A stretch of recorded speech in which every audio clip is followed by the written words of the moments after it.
What today's all about, keeping that season alive.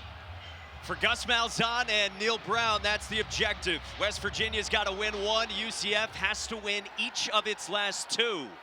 UCF won the toss, gets the football in a season where they've had a ton of upheaval at quarterback. 4 different nights have jousted for the QB1 job this year. Arkansas transfer KJ Jefferson was brought in, but Gus Malzahn told us it just wasn't working. So 17-year-old EJ Colson started. That lasted all of 13 snaps. After that, it was Miami transfer Jakari Brown. He can run, but they struggled with balance in the passing game. So Dylan Rizk has ascended from 4th string to starter. UCF's the only team in the country to start 4 different quarterbacks this year. And again today, it's Dylan Rizk. And he's going to the air, and it's incomplete to start. But he has brought them more balance, Kurt. Yeah, he's brought this offense more life, Mike. He's had a chance to really, to me, just go out there and go play. And when we had a chance to talk to Dylan Rizk about this opportunity for him, and he just said, look, I get to go play. I get to go out there and do what I've been doing all summer long. Just had to wait for his opportunity. Redshirt freshman from Delray Beach, Florida. Today his 3rd collegiate start. Came on 4 weeks ago in relief against BYU and has now started these last 3 in a row. R.J. Harvey is his superstar running back, and he gets stacked up after just a yard. Well, Gus Malzahn's team, 4-6. They've had the ups and downs at quarterback. They've had ups and downs with their play callers as well, and they have to win these last 2 to get bowl eligible. And these players know what it is. Coach Malzahn has talked about it. If you want to play one extra game after the regular season, you got to win today. So they know what's in front of them today here in Morgantown. Against Jeff Koons' defense on 3rd down. 4-man rush. Rizk up the sideline, too strong for Jacoby Jones. 4th down. That's a nice way getting off the field for this West Virginia defense. Your first series and you go 3 and out, and a 3rd down incompletion by Dylan Rizk. And you can see his coach right now letting him have it.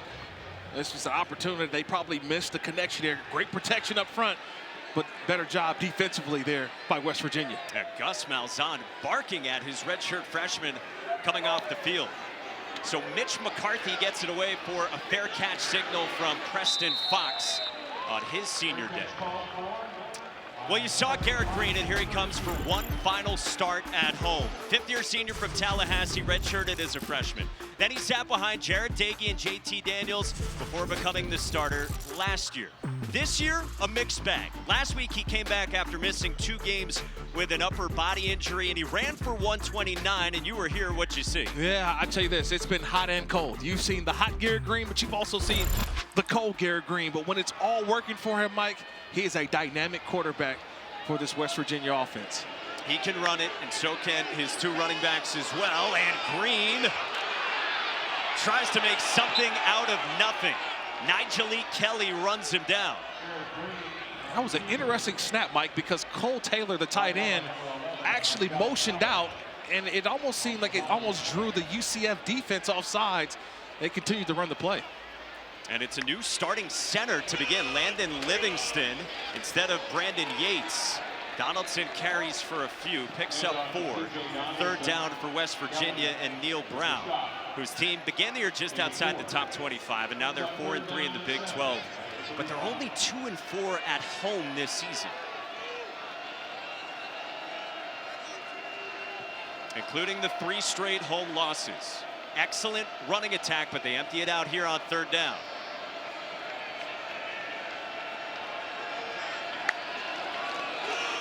Green, quarterback draw, and Garrett Green finds a 1st down. We told you he did it with his legs last week in the loss to Baylor.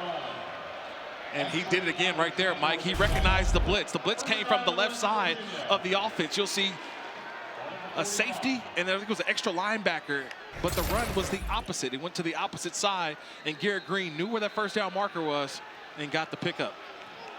Now we've got a flag that flies pre-snap. Steve Barron is the referee leading this Big 12 crew. Offside, defense, number 2, 5-yard penalty, 1st down.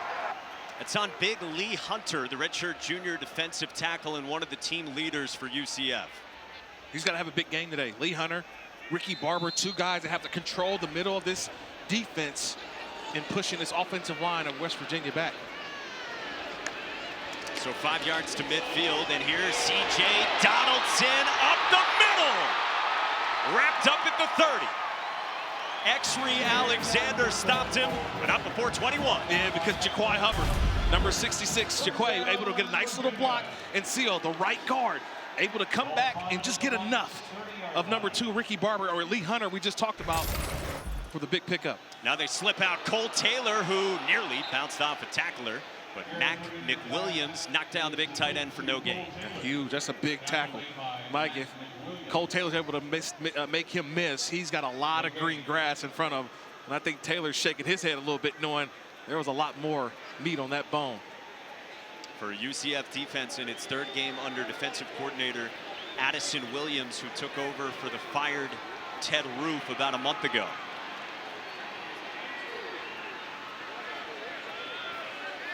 All C.J. Donaldson to start, not Jaheim White, the other part of the two-headed tandem at running back.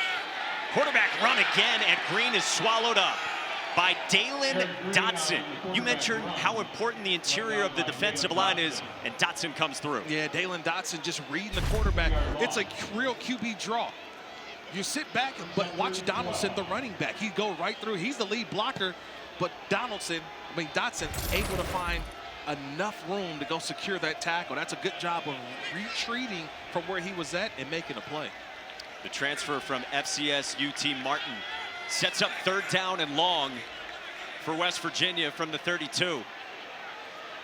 Showing pressure is UCF. Donaldson off the left side, hits the crease, and Donaldson is swung down at the 1. Quadric Bullard made the stop, and they put it in the belly of C.J. Donaldson on 3rd and long. And because Wyatt Milam, your left tackle, he's going to be playing on Sundays, folks. See the left tackle? Watch the block that he's able to get. That's the alley that Donaldson needed, and it was all created by the left tackle. And now Donaldson up the middle for a touchdown. Excellent start for the Mountaineers at home.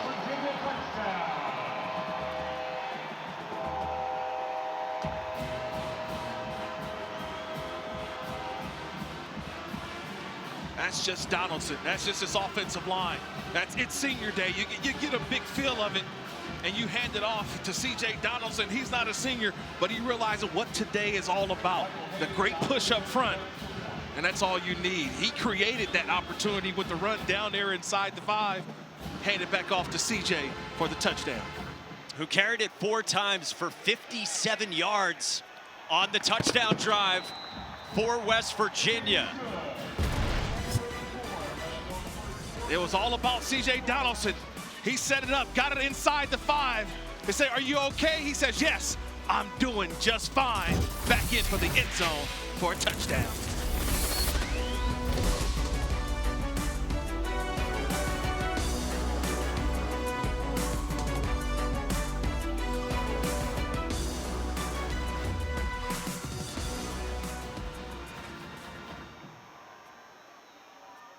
At this time, please welcome today's game sponsor, representing Supply Solutions, a division of Alltech, our managers Ben Rudolph and Joe Petrov. They're accepting a WVU football helmet from Deputy Athletics Director and Chief Development Officer Ben Murray. Thank you for your continued support of WVU Athletics. Be sure to download today's edition of Mountaineer Illustrated, the official magazine of Mountaineer football.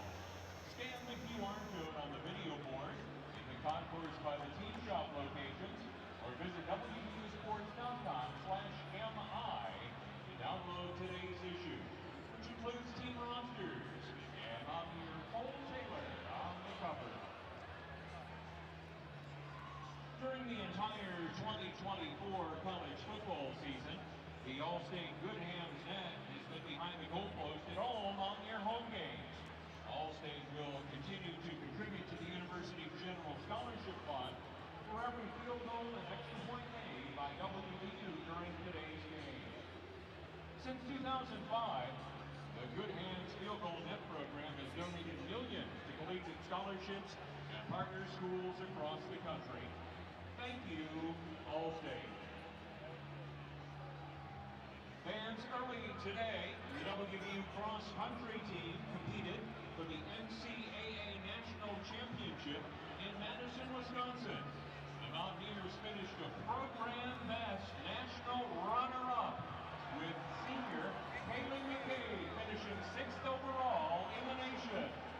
Congratulations to the WVU cross country team.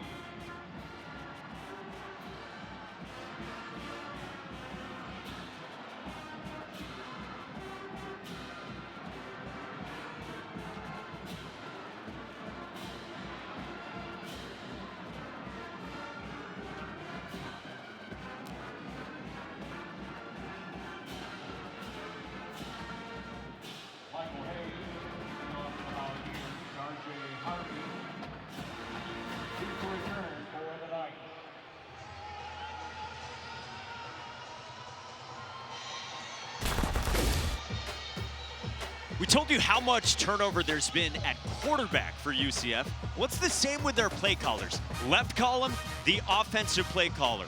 Right column, the defensive coordinator. And since the start of last season, 3 different guys are defensively. Addison Williams twice assuming the role of DC in all kinds of change for Gus Malzahn, who gave up calling the plays offensively to Tim Harris, whose offense will get a second crack at it. Kirk, as a player, what does that do when you're hearing different voices? It's different because there's different philosophies. And you try to have one heartbeat, one thought, one process, but different coaches do things a little bit differently. Maybe it's a different call on first down or second down. It's when you start to hear that many different voices, Mike, it can be confusing because one coach expects one thing, another coach asks you to do something different. That's been why it's been an up and down season, I think, for UCF, not just offensively, but also defensively. In this 4-win season, they do have a top 10 offense, and here's R.J. Harvey, a huge part of it. And R.J. Harvey rumbles into plus territory. Ushered out by Dantes Fagan after 28. In a year in which there was so much confusion, there's so much chaos, all those voices you just mentioned, he's been the steady Eddie. R.J. Harvey. When things go wrong, hand it off to number 7. Harvey again. Chopped down after 1.5 yards. He's tied for 3rd in the country in rushing yards, entering today with more than 1,300 to go along with 19 touchdowns for the 6th-year senior, who is a big-time draft prospect. He's going to be playing on Sunday, so remember that name, R.J. Harvey. He will be playing for a team near you, so just remember that. But he's a guy with, I think, Mike, the durability is something that just sticks out to me because he's always available for his football team. Only 1 carry on the first drive, a couple to start here, and now they spin it out to the tight end, Randy Pittman, who lunges forward with a first down. So you can open things up in the passing game because of Harvey. And look at the company he's in with Ashton Jeanty, Heisman candidate, and Omarion Hampton, the star for North Carolina. Rizk pulled it, and he gets to the edge. And Dylan Rizk gets buried by Garnett Hollis, but he's got enough for a first down. Yeah, but he's still down on the ground. He felt that one. And that's the one thing, when you take those types of risk, no pun intended, this is what happens. You're not in high school football anymore. You've got to be able to get down, protect yourself, and get out of bounds. And this is where he made himself, to me, a runner. And when you're a runner, you have to protect yourself and get out of bounds. That's an unnecessary hit, Mike, there by Dylan Rizk. Again, one of 4 different starting quarterbacks for UCF. We do expect to see Jakari Brown, who's been in a red zone only running role recently. On the ground, Miles Montgomery, the Cincinnati transfer, chopped down after 4. Good to see Tyron Bradley. He's a Spur player, number 8 for West Virginia. Good to see him out there making some plays. Had a big return a couple weeks ago, a little fumble return. But he's a guy along that front is going to have to be huge today in keeping a spy, not only on Dylan Rizk, that if Rizk doesn't have the ball, being able to make that chase down tackle like he just did on Montgomery on that last play. For a defense that got gashed last week by Baylor. Rizk fumbles! Fagan falls on it. West Virginia's got the takeaway.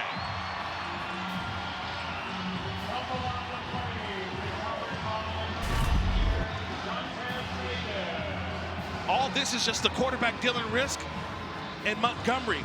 Miles Montgomery, this is a mishandling of the football. It's bouncing around. Nothing that Fagan could do but just try to pick it up. He tried to scoop and score, couldn't get it down on bended knee.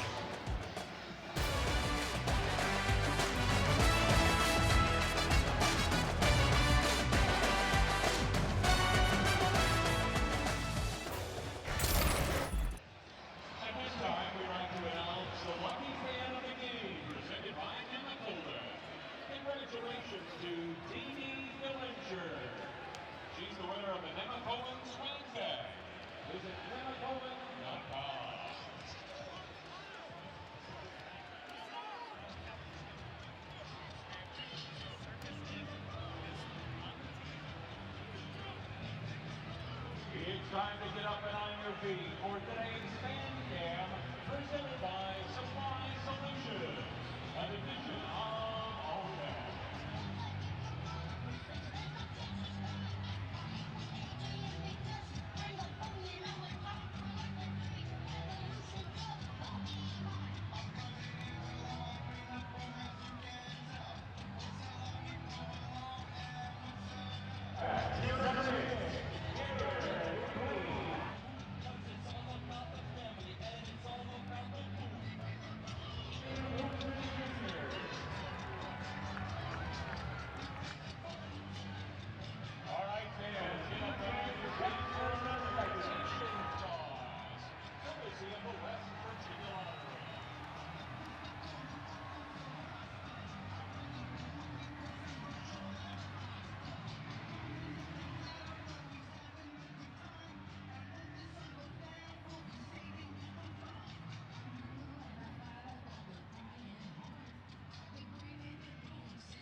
ESPN College Football is brought to you by McDonald's.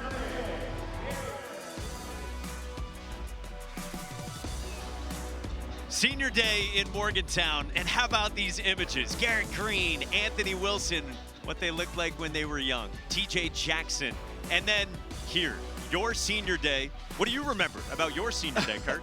You know what? I remember my parents being there, seeing my mom, dad so happy, and running out on that field one last time with my teammates.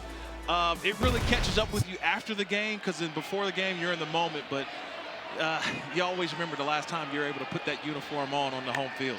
The emotions are a huge part of it, especially for a guy like Garrett Green, who hands it off to C.J. Donaldson right up the middle for a yard and a half. Yeah, Mike, Neil Brown admitted that he worried about those emotions with senior day for his quarterback, because Garrett Green's pretty emotional in a normal game. So he took time to address that with him to help him live those emotions during the week so that he could handle today better. Talked to Garrett before the game. He said, I'll deal with those emotions afterwards. But Coach Brown did say it was imperative that they got him into a rhythm early so that he could ease into what could be an emotional day. And so far, they've done that, guys. Don, they sure have. And it helps when you're handing the ball to C.J. Donaldson, already feeding him about as much as he got the entirety of last week. Yeah, it's all about matchups. This is a great matchup for this offense, the way they run the football against this front of UCF.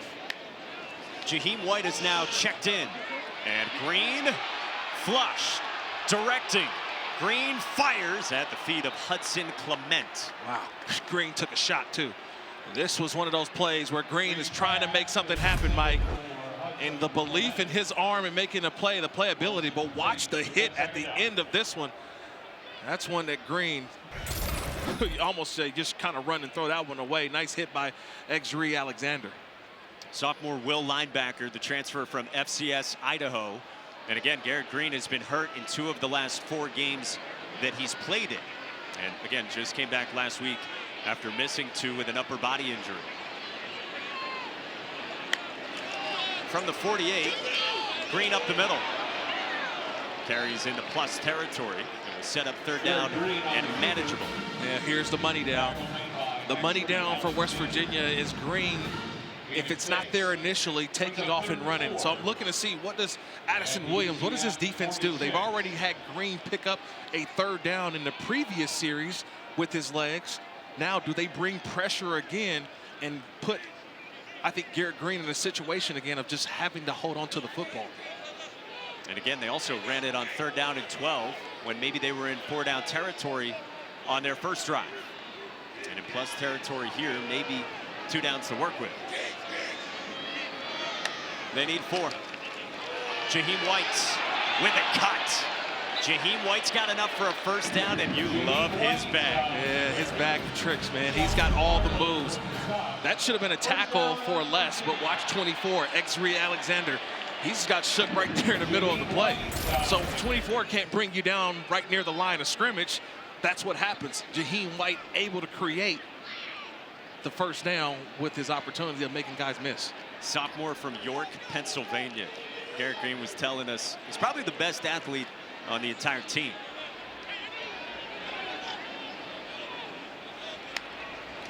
Low snap, and Green off the left side. Stretches it back to the right. And Garrett Green slides down at the 35.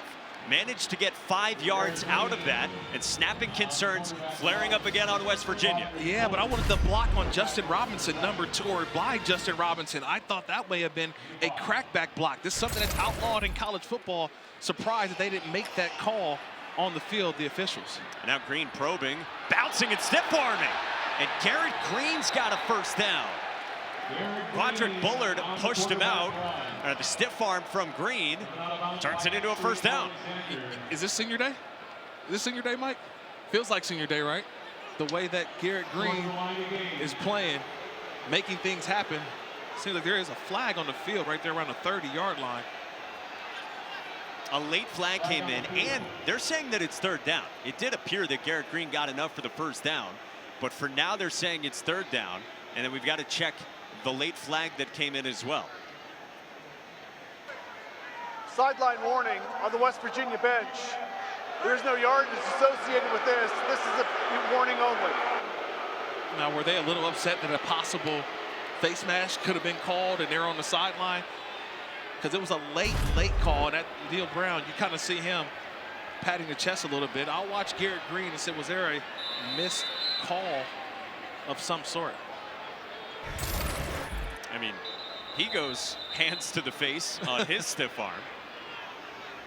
Certainly didn't look like he got the face mask. And now we will have a look at the spot as well. So we will unpack it all, we promise, when we come back to Morgantown.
After further review, the runner reached the 29.5-yard line, which is beyond the line of game.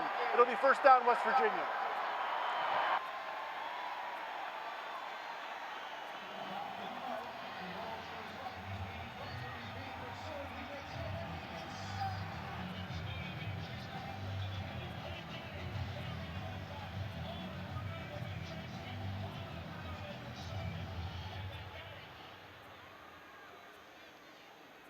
This season, our friends at Kroger presented Sacks for Hunger. For every sack this season by the Mountaineer defense, Kroger donated $100 to the Rack Food Pantry on campus. Please welcome Henry Dookie from Kroger to present this year's donation of $1,900 to Morgan Prunty, Assistant Director of Student Involvement. Thank you, Gallagher, for helping make noise for a sack to help the Rack this season. Students, be sure to be in your seat during the third quarter, as one lucky student will receive a $5,000 scholarship for the spring semester, courtesy of WVU Athletics. Fans, do you want the chance to be seen on the field? Coming up tonight on ABC at 7:30 Eastern, number 7 Alabama is in Norman to face off with Oklahoma, and still so much uncertainty in the SEC and who's going to get to the conference championship game. Still a little uncertainty with the Heisman a little bit too. Jalen Milroe still trying to put his name down at the Downtown Athletic Club as well. But look at all these teams that have a chance in the SEC to make it to the championship game. Ole Miss, stunning loss today to Florida, though. In the swamp. They gave a first down upon review to Garrett Green, and now Green operates, escapes. Green fires and just gets rid of it in the direction of Justin Robinson. Well, he missed Justin Robinson. It was a wide open touchdown. Justin Robinson is back there waving his hand the entire play. He was wide open, and Garrett Green just didn't have the time to throw. That would have been a for sure touchdown. And that's part of the decision-making process for Garrett Green. They said they loved what he did with his legs last week, but still sometimes deciding whether to run or whether to throw. Those were some of the issues for Green in the loss to Baylor. Yeah, he's just got to believe that one and just throw it up. Jaheim White off the left side, foot in the ground to the 22. 3rd and short on the pickup. Yeah, I just want to go back to that last play just to show you how open Justin Robinson is. He's at the top of the screen, and just watch him. He's just going to flow, and he's wide open. Look, he's just waiting. Throw it, throw it, throw it. Right there. And Garrett Green's just like, he's waiting. He just doesn't throw it, doesn't pull the trigger. They need Robinson to step up with no Traylon Ray, who suffered a broken ankle here last week. 3rd down and 2, 12 personnel with 2 tight ends for West Virginia. 238-pound C.J. Donaldson right up the middle for a first down.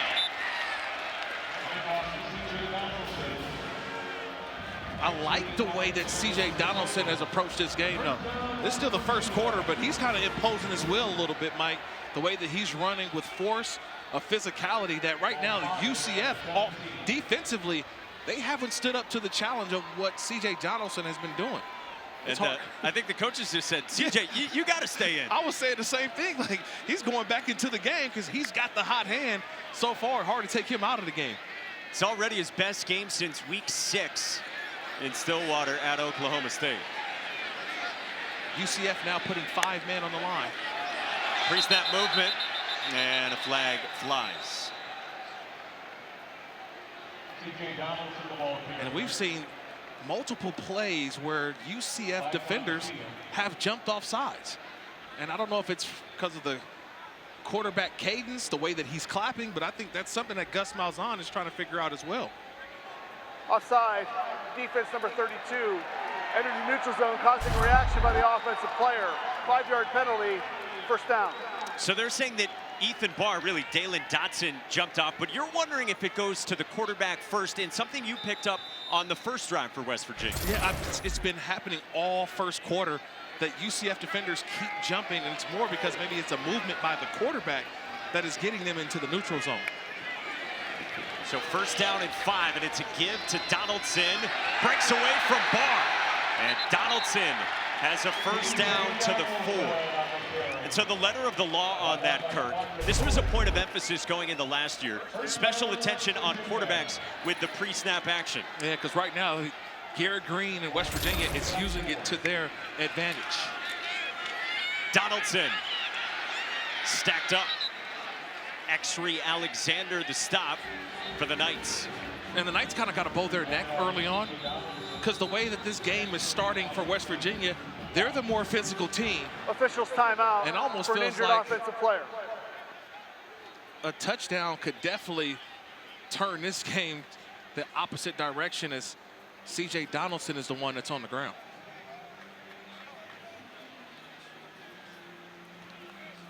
After his carry off the left side.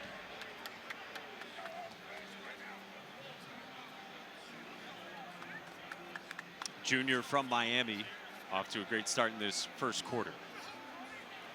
Well, this week's college football playoff rankings are brought to you by Goodyear, and this is this week's projected bracket based on the current rankings. And again, obviously everything's going to change after that Ole Miss loss. Yeah, a lot can change, but I think Boise State at number 4 is what really sent shockwaves throughout the college football world, as there could be a team from the Big 12 that could not be one of those top 4 highest ranked conference champions. So it's going to be interesting how this thing plays out over the next couple weeks. But Miami's already in the clubhouse with another victory today, as they've got a huge game next week at Syracuse.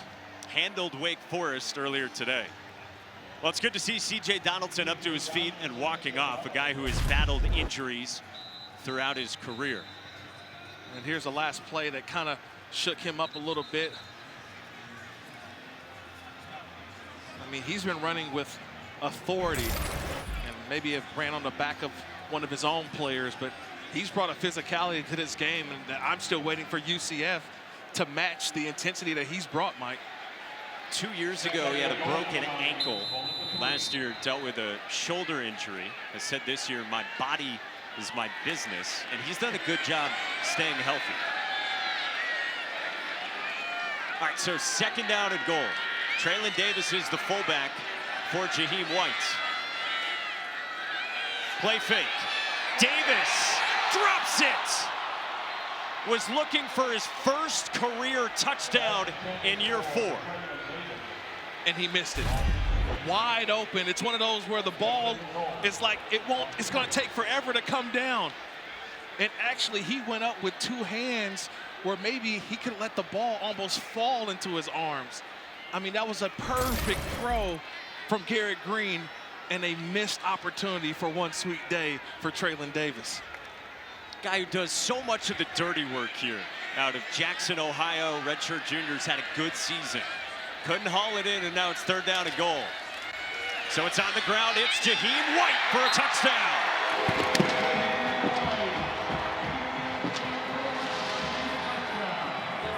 What a start for West Virginia.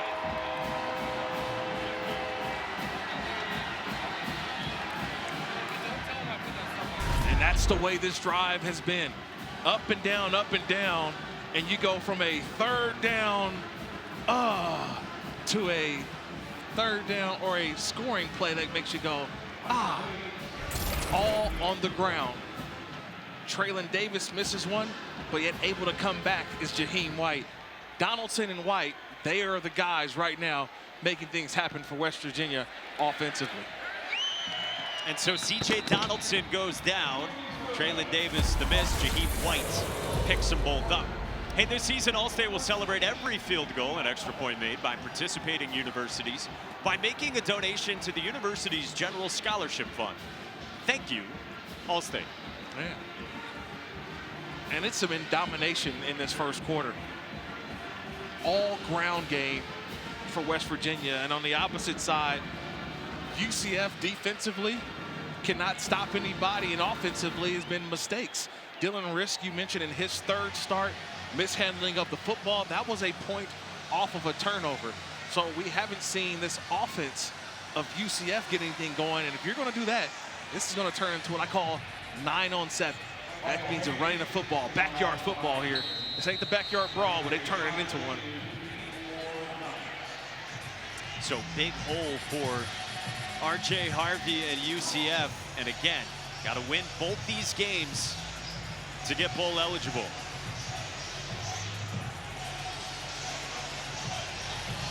Mike Hayes, sixth-year senior on his senior day for another touchback. Well, a lot going on in the Big 12, including Colorado at Kansas, who has played a lot better recently against number 16 Colorado, one of the great running backs in this conference, Devin Neal starts the scoring. Yeah, starts the scoring. This game's over at Arrowhead, by the way, home of the Kansas City Chiefs. And the Kansas Jayhawks with big wins over the last couple weeks. They're on the board first. They've added a field goal now. It's 10-0 Kansas over the Buffaloes. And Colorado, boy, controls its own destiny, but in trouble with a loss, obviously. Third possession for UCF, and it's R.J. Harvey met by Ben Cutter. Just a yard.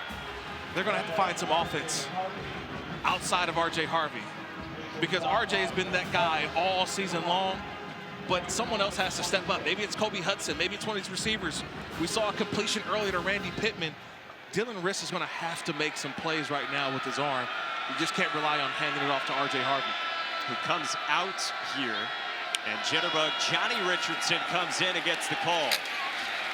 And Richardson with not much doing off the left side. Trey Lathan to stop, and what does Tim Harris turn to? He kept preaching to us yesterday that there's more balance with Rizk at quarterback, but right now, nothing has worked through the air. Right, but the balance comes in winning first and second down. If you don't get the yards needed on first and second down, you now put the young redshirt freshman quarterback into 3rd and long. That's 7+. Can Dylan Rizk stand in the pocket and make the right throw? He didn't in the first drive. It was a 3-and-out. Had an earful from his head coach. Right here on 3rd and 7, I watched pressure from West Virginia. They bring 4. Rizk, sideline, and a diving catch by Jacoby Jones for a first down. Ah, nice throw, young man, nice throw. You love the ball placement on that one, Mike. It was to the outside, past the marker. It all starts with the route, though. The route by Jones, he got to the marker, got outside, got the catch, first down. And now it's Harvey up the middle into the arms of Trey Lathan for no gain. Yeah, so that was positive from Rizk to Jones, and that's been a hookup these last few weeks that has been used a lot, especially on 3rd downs. That's growth. And the growth that you need. We hit the end of the first quarter in Morgantown with West Virginia up. Thank you, Coach. All right, Don. Yeah, the fumble was costly from Dylan Rizk, who operates on 2nd down to begin the 2nd quarter, running for his life, and he just gets rid of it to bring up 3rd down and long. Yeah, he takes another shot at the end of that one, too. He's been taking a couple of hits early on for the young quarterback. He's shaking it off, but I see growth. We saw it on that 3rd down conversion, and on that last one, just throwing the ball away, getting to the next down. But the reward is 3rd and 10 for Dylan Rizk. Quarterback who has gone from 4th string to QB1. Gus Malzahn said he was inexperienced in the fall, little jittery in scrimmages. Now leading the offense. 3rd down, Rizk across the middle, incomplete.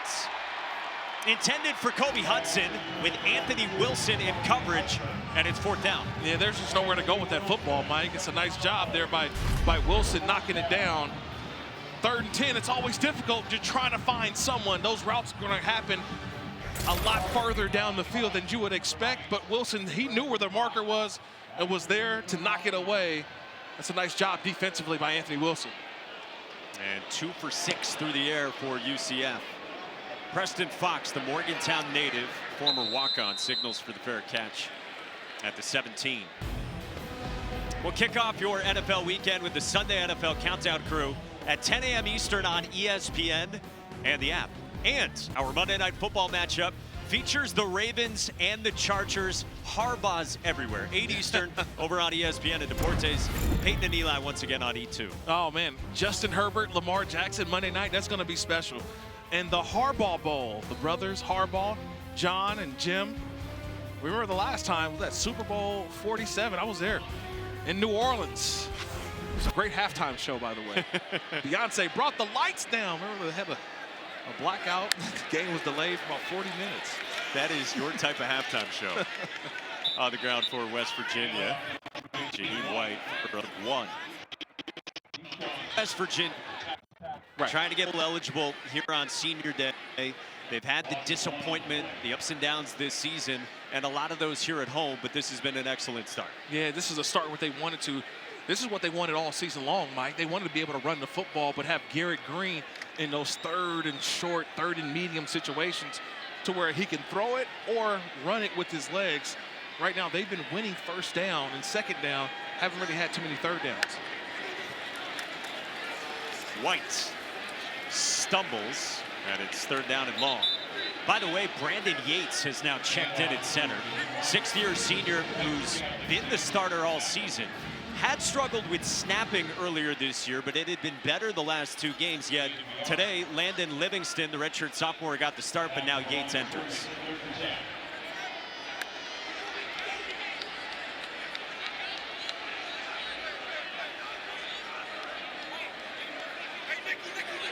Scanning the defense a little bit. They adjust the play, bringing the running back in.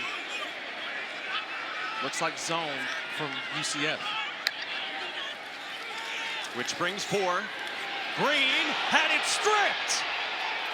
White picks it up and gets dropped inside the 5.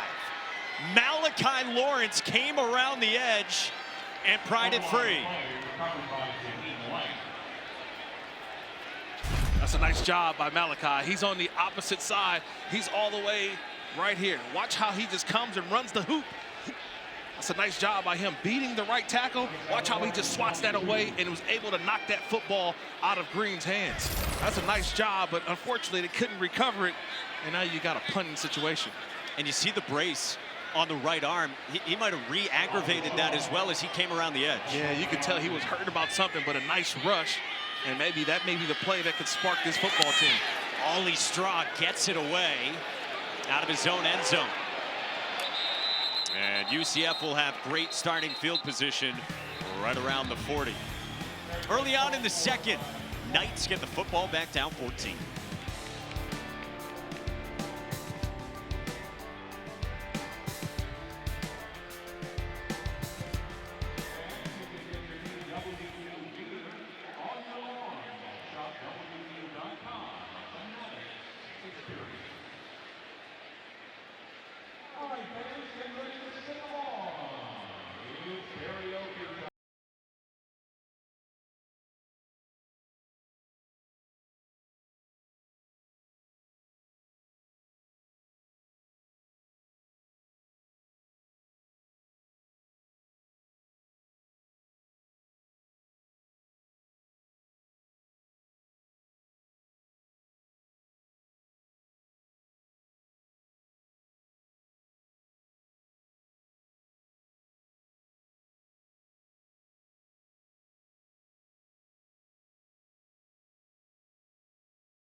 Our College Football Awards Spotlight, brought to you by the Home Depot, features R.J. Harvey, Doak Walker Award semifinalist. And remember, tune in for the Home Depot College Football Awards show December 12th at 9 p.m.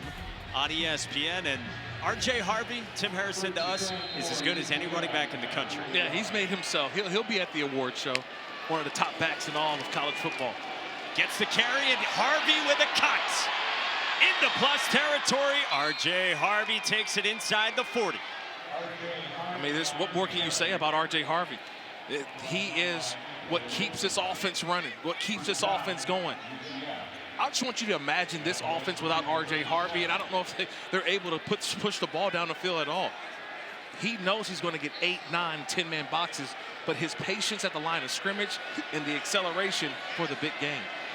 Jakari Brown has come in at quarterback. A run threat. Gives it instead to Harvey. Finds a lane off the right side. Harvey's contact balance is so good. Into the red zone with 25. I keep talking about the durability, the patience, the vision. Watch the vision on the play. There's nothing there, and guess what? He goes through the back door. Hello. Gets all the way to the outside, able to absorb contact, maintain his feet, and get out of bounds. That's high-level running backing. He checks out with Brown still in. Redshirt sophomore Miami transfer who has started a couple of games earlier this season, preceding Dylan Rizk taking over. Montgomery is wrapped up by Josiah Trotter after a few. Just think about one play, Mike. That forced fumble by Malachi Lawrence defensively for UCF. Now the next drive, you see they got a little more bounce, a little more pep to the step. R.J. Harvey gets a couple of little runs, and now you feel the momentum of the game start to shift a little bit. Now UCF feels like they're on the attack, where before it looks like they were absorbing and not playing to the level that West Virginia started this game. And now Rizk watches with Brown in for a third straight snap. He keeps it and ducks down right at the line of scrimmage, and it brings up third down. I thought that may have been one he should have handed off. I thought he had numbers if he did hand that football off up top, but they were all over it. And when he's in the game, Mike, a lot of players, they're going to make sure that they're going to keep their eyes on Jakari Brown. He comes out. Rizk returns for third down and 7 in Morgantown.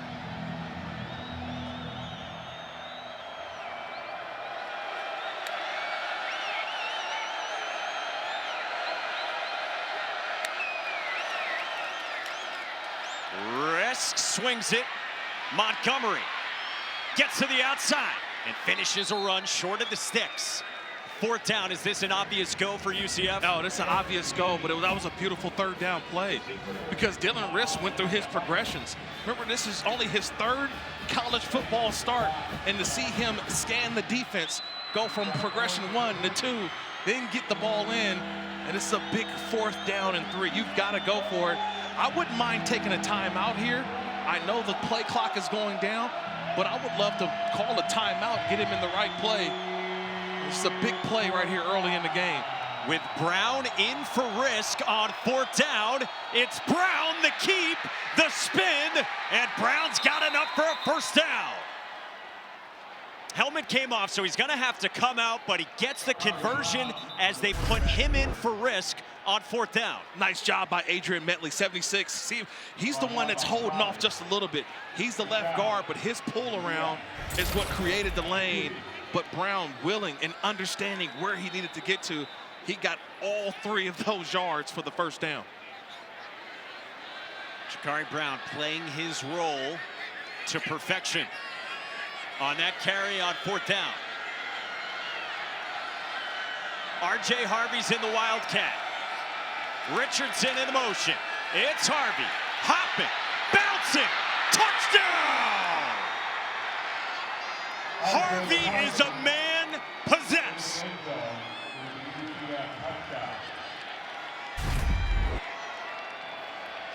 I mean, Tyron Bradley's got him, number 8. He's got him. He's held on to him, and guess what?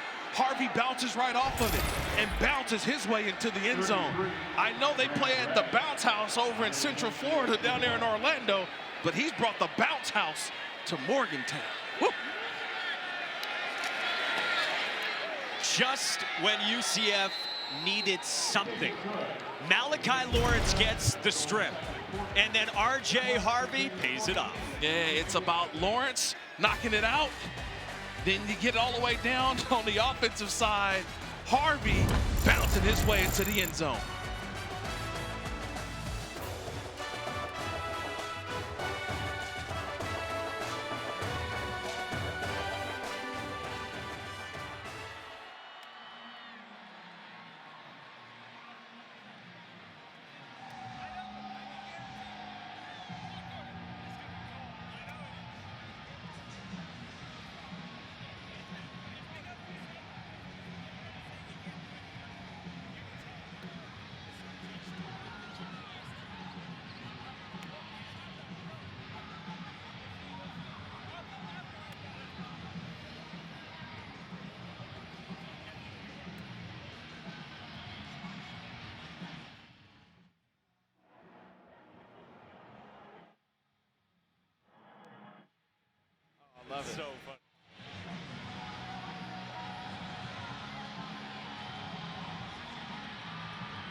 When you're a superstar like RJ Harvey, you hear from your fans, the young fans, this season of RJ Harvey. How about on the left, Hannah, who claims she's his biggest fan?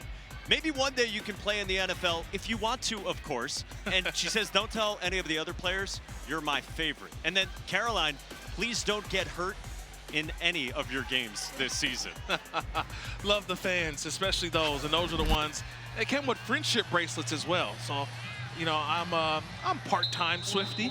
Oh yeah? My daughter's, you know, she's all part of the Eras tour and following that. So they get the little wristbands, the little bracelets that they can wear. But RJ Harvey, man, that's awesome to see for him. And actually, they're responding, keep those letters as well.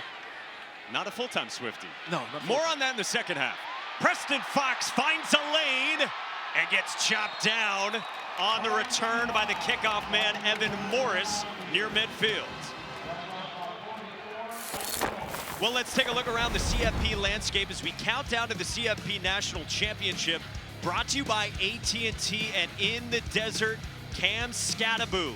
Back last week, he's got 2 tuts already in a top 25 showdown with BYU. Man, right now it's Arizona State doing what they've done all season long. Remember, this team was picked last to finish in the Big 12, and right now they're primed to, if they continue to win out, they could be playing in the conference championship game. What a job by Kenny Dillingham in year 2. All right, so great field position for West Virginia, up by 7 with the football. And C.J. Donaldson, good to see him in the football game. Back to the line of scrimmage, into the arms of Deshaun Pace. What do you make of the Big 12, with including today 2 weeks to go? Well, look, Colorado has the best chance, but right now they're in a fight with Kansas. BYU seems to be running out of luck a little bit down the stretch. But Arizona State, Iowa State, they're still right there in it. BYU may find a way, but I love Arizona State's chances right now. It could be Arizona State, Colorado. There's a lot to kind of mill over the next couple of weeks to see which team can get to that conference championship game. BYU, Arizona State going on right now on ESPN. Screen for Preston Fox.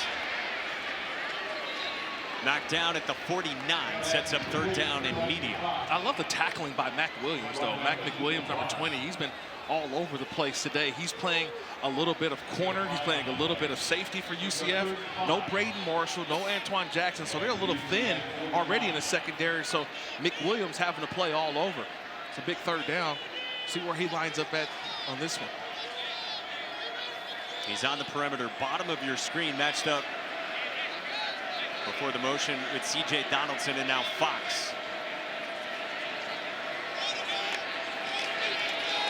Quarterback draw, and Green gets popped by Nigel Kelly after just 2, and it's 4th down, and Neil Brown's very aggressive with 4th downs offensively. Nice job by Nigel Kelly. He went down with the offensive lineman, but realized, wait, the quarterback still's got the football, and they come back and makes a hit. And that play by Nigel Kelly, that's a turnover. I call it a turnover because it's forcing the punt team from West Virginia to go out there on the field. That's a nice tackle and puts the punt team out there for West Virginia. Interesting. 4th down and 3. They send out the punt unit.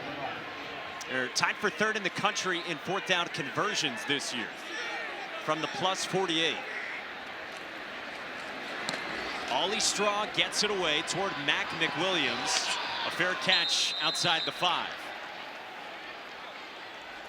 UCF has life after trailing by 14. They've got the football down by 7 on the road.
ahead.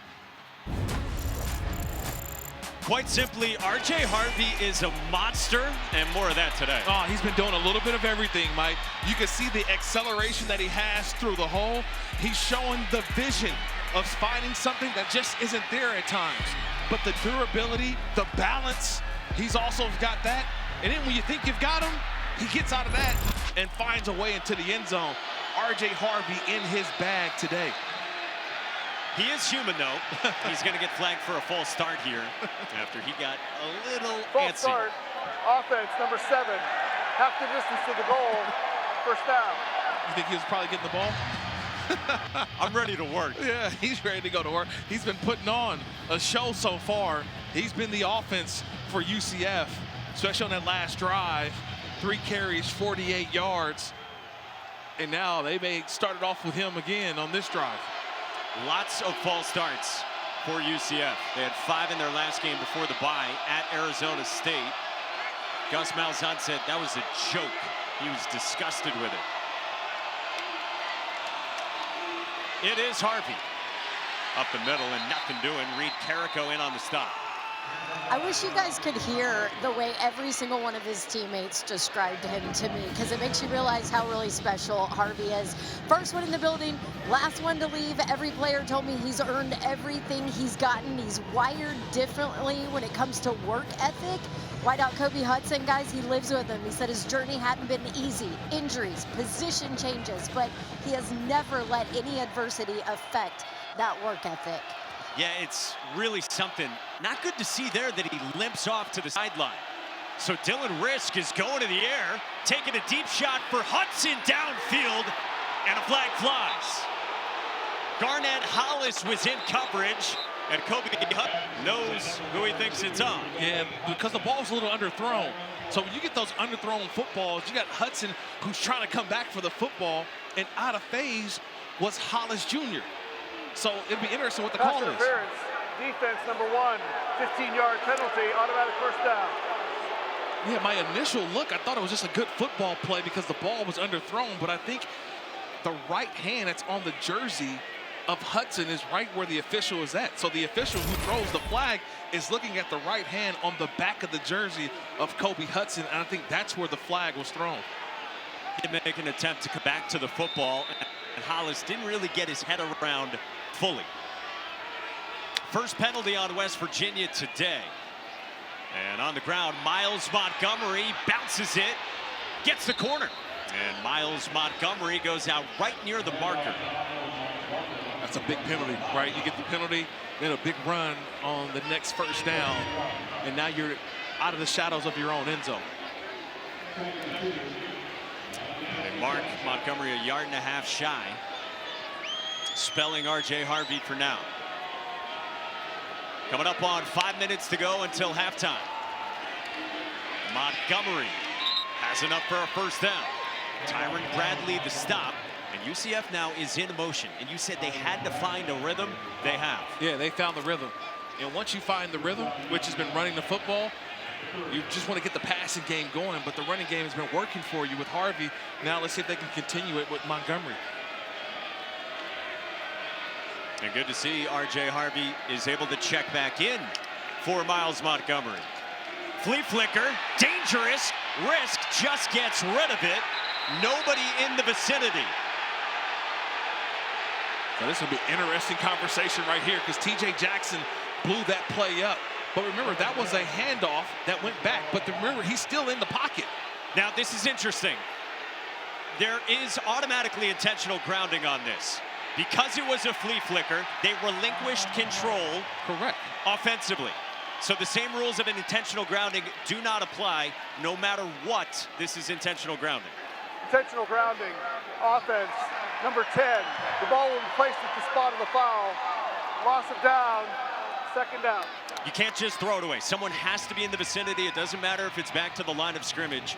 On a flea flicker or wide receiver pass, it's about relinquishing possession to another player, and the quarterback really has no options there. Yeah, and Dylan Rizk just trying to get rid of that ball. Remember, third career start. He's just trying to throw the ball away.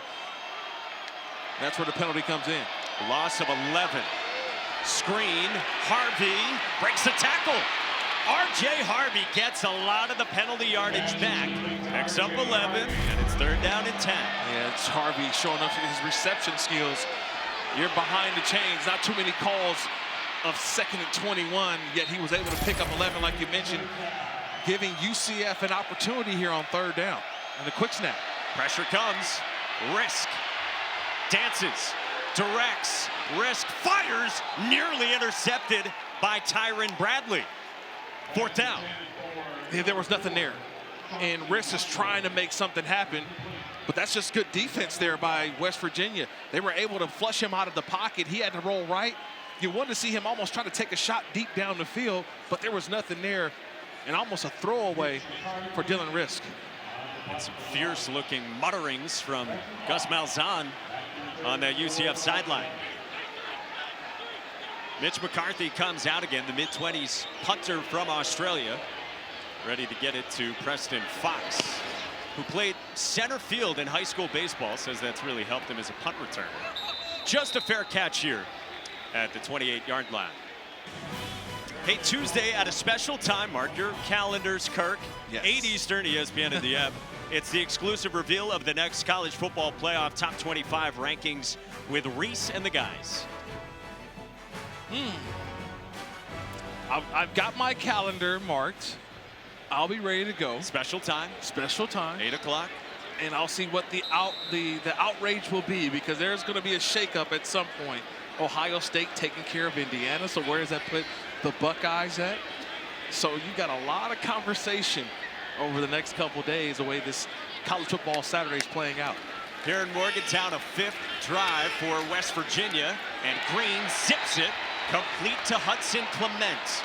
It's a 1st down to the redshirt sophomore former walk-on, who they want more of without Traylon Red. Yeah, but the old sprinkler system, right? Sprinkler head for Garrett Green. He started one way and just went all the way around, all the way, and he found the reception that he was looking for, going all the way through his progression.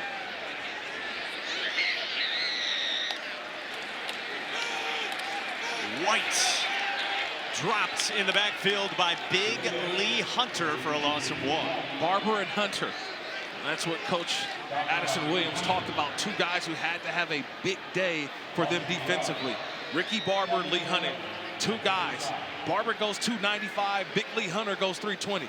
They've got to be able to plug up. They've got to be able to make sure that these linebackers for UCF are able to scrape down to the football. Pace and Barr, when Barber and Hunter are playing well, make a ton of tackles. Saw the high energy Addison Williams, who last year was the defensive coordinator, then demoted after last season. Green escapes, pats it, zips it along the sideline, and let's see. They say he's out of bounds, and so incomplete to Clement. 3rd down. Addison Williams was telling us last night he was caught off guard when Gus Malzahn made the move. Gus called him in. He said, "Are you ready to take back over?" And Addison Williams said, "I prepared all season as if I still was the defensive coordinator in the office between 4:30 a.m. and 5 a.m."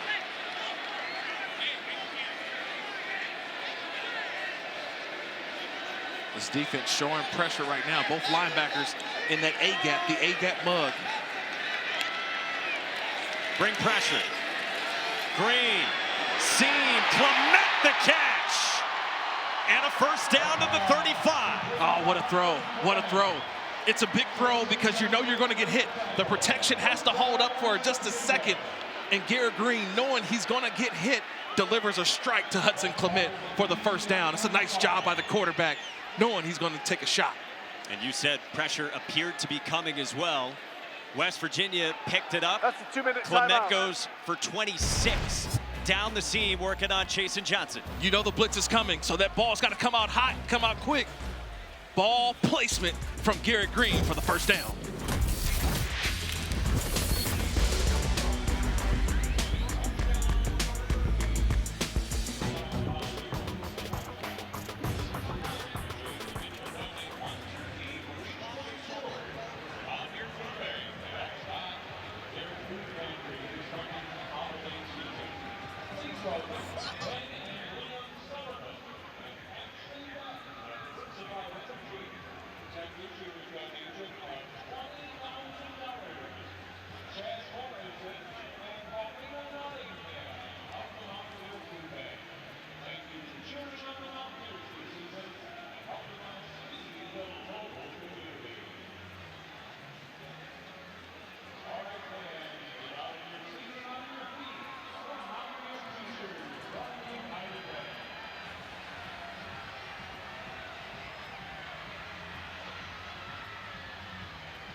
Neil Brown's West Virginia team 5-5, 4-3 in the Big 12. And you asked him last night for one word to describe this season. Inconsistent. Yeah, inconsistent. It's been a lot of highs, a lot of lows. A very tough, challenging schedule. And his team right now trying to be consistent in this football game. Flea flickers all over the place, and Garrett Green fires complete. Hudson Clement into the red zone for West Virginia with 15. All right, so look, you can do it, but we can do it better, right? This is what West Virginia is saying, because the opposite, the UCF offense in a flea flicker, they couldn't complete it, but yet Garrett Green and the West Virginia offense able to find Hudson Clement right behind the linebackers for the first down pickup. And Clement really has stepped up. He's the team leader in receiving yards. And again, Traylon Ray suffered that broken ankle here last week. Clement's got 52 of the 57 Mountaineer passing yards. Screen, Rodney Gallagher gets involved. There's a flag down right near the line of scrimmage. Might be holding on Hudson Clement on the perimeter. No, they get an offsides penalty as well, so you may get, yeah, they're going to call the offsides first on the defense. Offside. Defense number 3 in the neutral zone at the snap. 5-yard penalty. First down. Yeah, Deshaun Pace came off. He got there. I didn't know if they were going to call it. He's going to be right up top. And they just right in the neutral zone. Yep. Boy, it's a lot of pre-snap penalties offensively and then defensively jumping for UCF. That's all it is. Stay on side.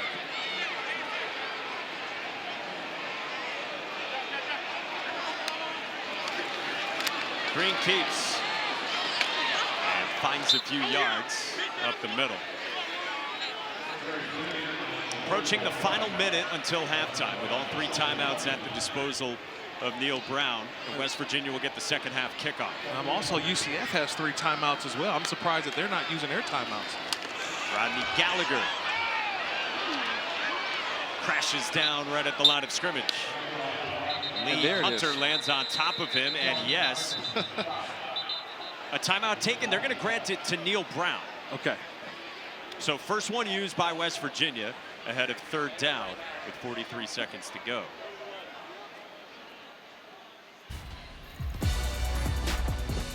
Well, let's get our Fansville College football update brought to you by Dr. Pepper. Down by 17, and guess who for Colorado? Travis Hunter, or Travis Hunter Heisman, as they call him in Colorado. He gets the buffs on the board, but a field goal added by the Jayhawks right now, 20-7 Jayhawks. You said it. Heisman, who's your vote if you had to do it right now at 4:52 p.m. Eastern? I'm seeing from Travis Hunter, this is a generational talent in the college football level. I love what Ashton Genty's doing, an unbelievable season. But there's only been one other player to play like Travis Hunter, and that was the great Charles Woodson, one of my teammates in the National Football League. He's doing it better than Charles Woodson, Travis Hunter. This is a full-time offensive and defensive player. Charles Woodson was part-time offense. Hunter is full-time on both sides of the football. Kurt, where does he play in the NFL? Woo! That's going to be the million-dollar question. I still think you've got to use him both. He's going to be a player that I think will be a full-time defensive back with capabilities of putting him in offensively throughout a game. Well, 3rd down and 3 for West Virginia from inside the 15. C.J. Donaldson dragging Kelly toward the 10. Gonna be close, but appears to be just short of a first down. Yeah, I think he's about a football length short, Mike, the way that head linesman over there on the far side comes in. So now a timeout also stops the clock. This is a big decision right here for Neil Brown, because you mentioned they do get the football to start the second half. So do you go for it here? You get a first down, you keep the ball, but also keep it away from UCF. So big decision right here, as I believe that this is a 4th down. Well, there's a lot of confusion on the field right now. Neil Brown came out all the way to the numbers. It looked like that he was ready to call a timeout, and now the officials are going to come together and conference about it. Gus Malzahn is standing at the numbers on the far sideline looking for an explanation as well. And it looks like right now Neil Brown's going to keep his offense on the field. A defensive player's helmet came off during the play, which would require a 10-second runoff. West Virginia has declined the 10-second runoff. The clock will start on the snap. So first things first, you're good with going for it here? I'm totally good with going for it. I understand why you go for Central it. Florida has called their first timeout of the half. 30-second timeout. I think it's the right move as well. Yeah. You get the football. You were conservative earlier. Correct. On a 4th down and 3 on your last drive. 4th and 1, you have 2 timeouts to work with because Gus Malzahn takes one here. You can do whatever you want here in the final minute before halftime. But I think also, too, it's about who gets the ball to start the second half. It's West Virginia. So you know you've got to guarantee possession to start the second half. Why not give yourself an extra opportunity to not only keep the UCF offense on the sideline, but give you an opportunity to score a touchdown going in and then maybe get one coming out of the break as well. So where do you go with the football? That's the next question. Garrett Green. I think he keeps the football. I think you'll see a little read option here, a little fake, a lot of shifts and motions, but at the end of the day, I think the ball stays in number 6's hand.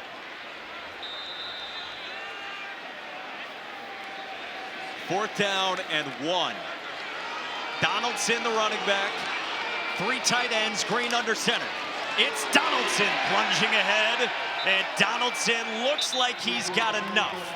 It's a first down, and Neil Brown will take his second timeout with 34 seconds remaining. Yeah, I was all about Garrett Green holding or keeping that football in his hands, but you mentioned right before the play what you saw. Same thing I saw. West Virginia has called their second charge timeout. Garrett Green Full under timeout. center. When you go under center, 2 plays in that 4th and short. He's either going to quarterback sneak it or he's going to turn around and hand it off to C.J. Donaldson. Only 2 plays really in that scenario, and they went with play number 2 with the hot hand in his first half, which has been C.J. Donaldson, who has carried it a dozen times for 88 yards and a touchdown. Best game in a long while, and already the 2nd best rushing performance for him this season, and he's been the bell cow ahead of Jaheim White. Yeah, you know, having these 2 backs throughout the season, this is our 4th time having West Virginia. They're very comparable to each other, but Donaldson is more of the downhill guy, Jaheim White more explosive. But you can see that early on, this became a downhill game in between the tackles, and that's where C.J. Donaldson is at his best. But you're able to have 2 outstanding running backs to kind of divvy up the carries. Today's just Donaldson's day. A couple years ago, C.J. Donaldson was in his first week on campus, and there was positional questions for him about where he was going to play collegiately. Neil Brown said to C.J. Donaldson, look, do you want to play this year? And C.J. Donaldson said, wow, that's a crazy question to ask. And he thought about it. He said, how about running back? And I said, yes, sir. Now in year 3, C.J. Donaldson has put together a monster first half. 1 timeout left, 34 seconds to work with, and it's first down and goal for the Mountaineers. Green to the air. Searching, roaming. Green will just get rid of it. Second down. That's a nice rush by this defense. Dalen Dotson, he's that left defensive end for UCF, and he's just working his way, trying to get to the quarterback. But Garrett Green, his ability to extend the play and then throw it out of bounds. That's the growth of the quarterback, the 5th-year senior playing in his final home game here in Morgantown, trying to extend the play. 11th play of this drive. Donaldson can't escape Nigel Kelly. It's a loss of 3. Now it's 3rd down, and Neil Brown's got to use his final timeout. That's a nice West Virginia job. has Oh, called man. their 3rd and final timeout. Watch Nigel Kelly, number 11, 30-second timeout. the little inside swim move, just to muddy things up. I love when guys are able to just muddy it up a little bit. You know what I mean, Mike? They're not really making the play, but they're just creating something so that everybody else can get it. It was created by Nigel Leak, but it was able to have 4, 5, 6 of those nights at the end on the play. And a sturdy defensive effort for Nigel Kelly, Dalen Dotson these last couple of snaps. And UCF as a whole has bounced back after a pair of touchdown drives the first 2 possessions for West Virginia. And now Addison Williams and his group have settled in.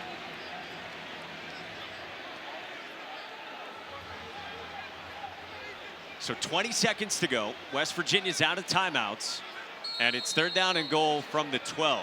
But you can utilize the entire field, Mike. With 20 seconds left, I'm telling my field goal team, be ready. Be ready. So that way you can utilize the whole field. If you're short of a touchdown or the ball does not go out of bounds, field goal team, be ready to run on. But you absolutely cannot take a sack in this situation. They empty it out. 4-man rush. Green quickly for Gallagher. Touchdown! What a catch by Rodney Gallagher.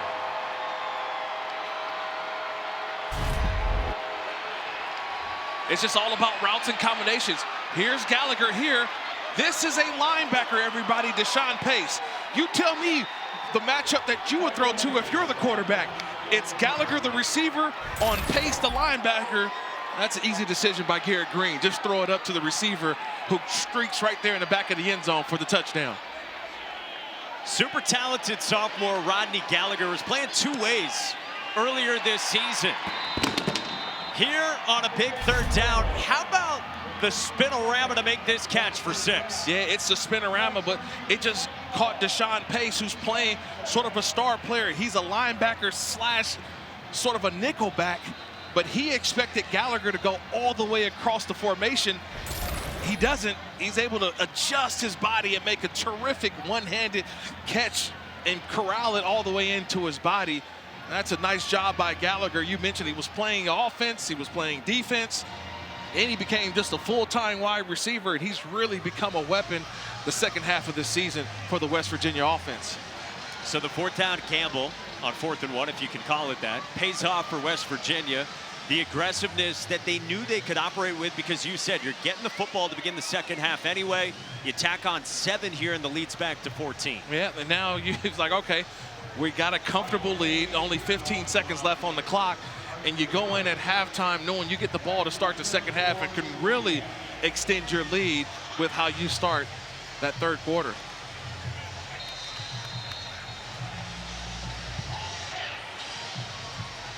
So the final 15 seconds with R.J. Harvey is now ready to get it from Michael Hayes, who will just dribble it up the middle of the field and scooped up by Evan Morris past the 35.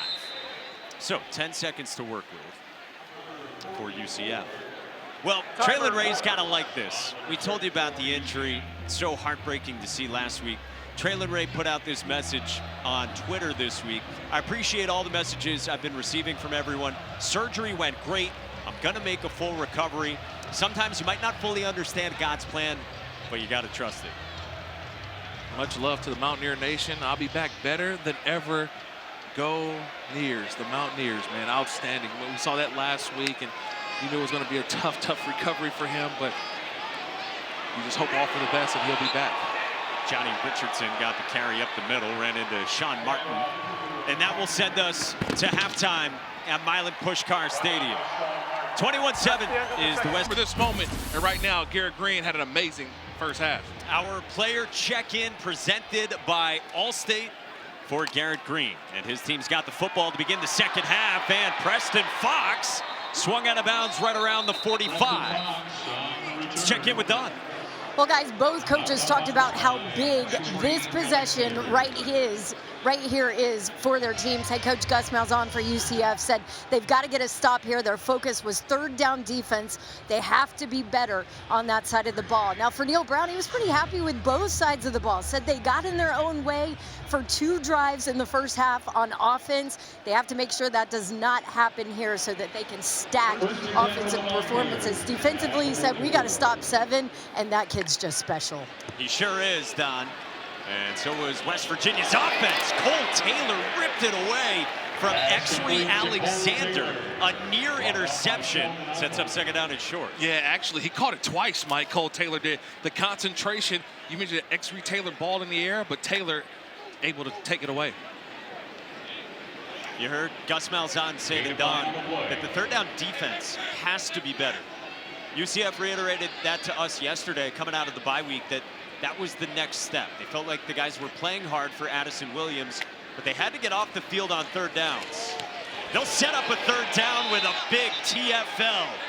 Ricky Barber blows up Jaheim White, and you said he's got to be disruptive. I mean, I had a coach used to always say, you're a prisoner till the ball sets you free. And watch this play. Ricky Barber, that ball snapped, and he went north, and north was right into the ball carrier, Donaldson, for the stop. Sixth-year senior, a fifth-year starter. Addison Williams said this guy's got to be dominant, and Ricky Barber sets up third down and 6. Yeah, it's a big play on second down because now it makes that third down a little bit harder, Mike. So now where do they go from here? Remember, this is a play sheet that went from about 100 calls to now 50 calls for Addison Williams in this defense. 4-man rush. Green, deep shot, downfield, incomplete. Intended for Justin Robinson, and a late flag comes in. Chasen Johnson, the true freshman, was in coverage, stride for stride with Robinson. So this flag came from the official who was behind the play. The official who was in front of the play did not throw a flag, so it was the official who was trailing the play through this flag, Mike. Pass interference, defense number 27, 15-yard penalty enforced from the previous spot, automatic first down. And I see why. The left hand on the shoulder? It's the left hand on the shoulder by Chasen Johnson, and it's the trailing official. See, that there's a hold on that jersey. The trailing official saw that. That was not in the sight of the official who was ahead of the play.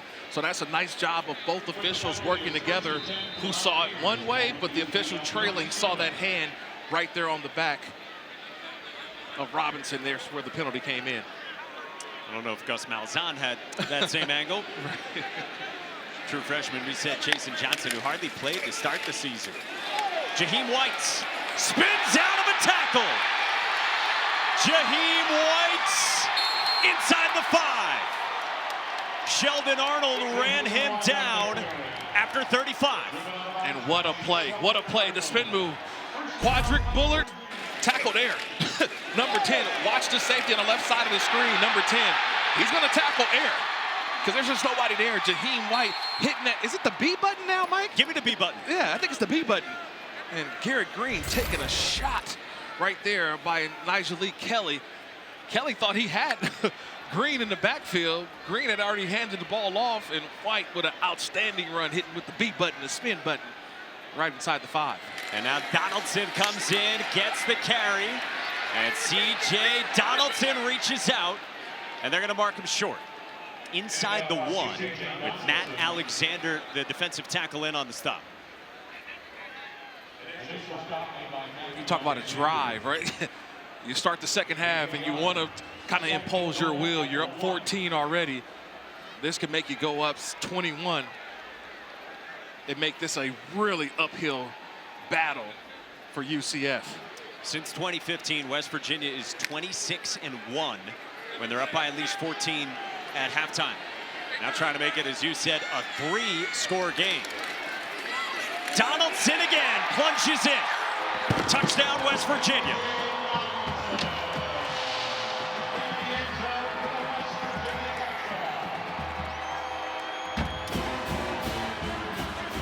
Smash mouth stuff from the Mountaineers.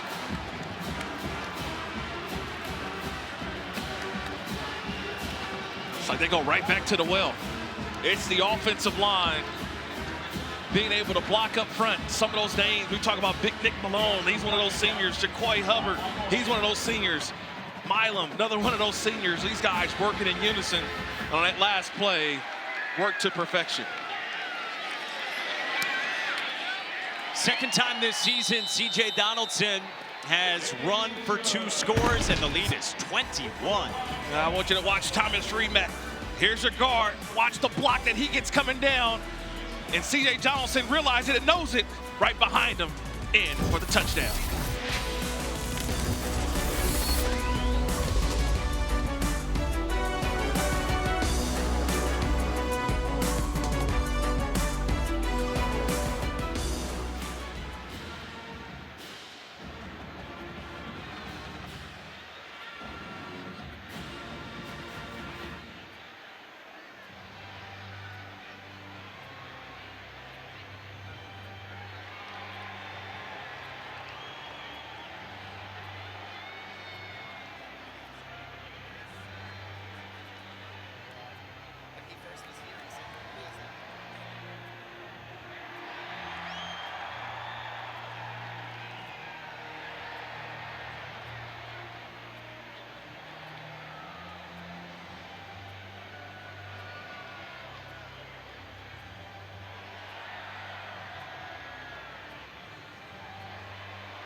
The next stop on the F1 schedule, Vegas. Second annual Las Vegas Grand Prix tonight under the lights on the Strip.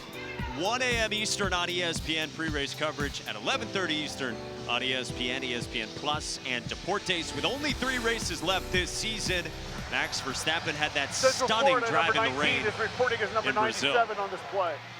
Now we know jersey numbers and all the above. 3 minutes into the second half in Morgantown, and you saw R.J. Harvey. It is go time for UCF, trailing by 21 on the road. Got to win today and next week as well to get bowl eligible. West Virginia 1 win away from bowl eligibility itself. And this is R.J. Harvey up the middle of the field with a spin shy of the 20. He was excellent, like normal, in the first half. Yeah, to me, he's always been the one-man wrecking crew when it comes to the offense. He can do a little bit of everything, but on his back, just watching him throughout the first half, everyone knows that number 7 is going to get the ball, and yet it's so hard to bring him down. The ability to stay on his feet, the balance, the acceleration. How many different ways can you hand him the football in this second half? Because you cannot abandon the running game, even though you're down 3 scores. So I would see him maybe being more of a receiver in this second half, Mike. It's a handoff to start for him right up the middle. And R.J. Harvey goes to the 25 with a 5-yard pickup.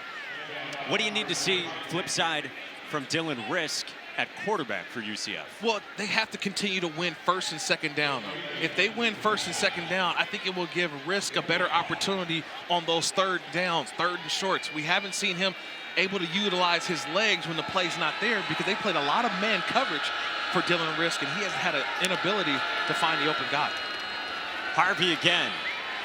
Well defended by West Virginia, just a couple of yards. Anthony Wilson, the leading tackler, in on the stop. Okay, so they've won first and second down. Okay, they've got more than 7 yards on first and second down. Now here you get to a 3rd and 3. This is where you have to have your quarterback make the right decision. He's probably going to see pressure. If the pressure's not there, finding a way to get the first down with his legs. The redshirt freshman, Dylan Rizk, spits it out. It's Harvey, as you said, as a pass catcher as well. First down, UCF. That's your best player, Mike. Get him the ball by any means necessary. You can hand it to him, or you can also throw it to him, showing off the bag of tricks that he's got.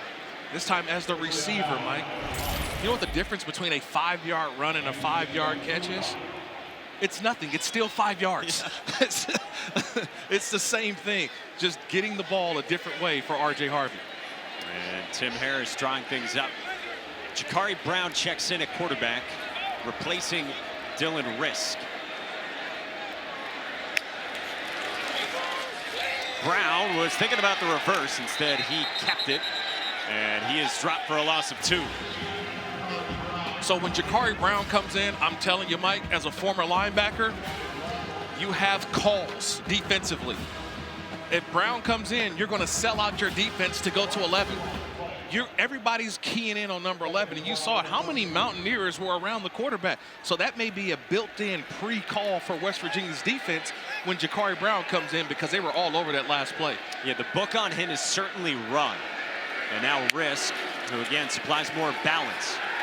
And he is going to the air here. He'll check it down, and a drop by Miles Montgomery sets up 3rd and long. Have we seen Dylan Rizk push the ball down the field yet? Hardly. At all. The one time he did throw, he got yelled at by his head coach in the first half. So we've seen no inability to throw the 10-yard, 15-yard intermediate throw, and this is what you have to do here. On 3rd and 11, a check down to Harvey's not going to be able to work. He's got to eye it down and try to get a catch by one of his receivers.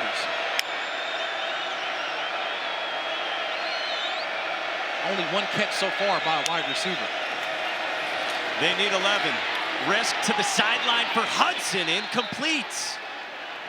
Behind Hudson on the back shoulder, and Dantes Fagan was draped all over Kobe Hudson. Yeah, but he got to stay on the red line, though, and he didn't do that. So when Kobe Hudson doesn't run the red line, and what the red line is, it's the position in between the numbers and the hash marks. Where's a quarterback actually supposed to make that throw? It's nowhere, no room to make the throw, so I would need the receiver have to create more opportunity for his quarterback to make the right throw. And so it leads to another UCF punt with Mitch McCarthy cutting it away to Preston Fox at the 20. A score and a stop for West Virginia on Senior Day.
So a unique thing about my office here is this piece of coal. And this piece of coal is from the upper Big Branch mine, where there was a disaster back in 2010 where several West Virginians lost their lives in Raleigh County. When recruits make the decision to be a Mountaineer, is touch the coal, and then we give them a let's go right here, and we take a picture.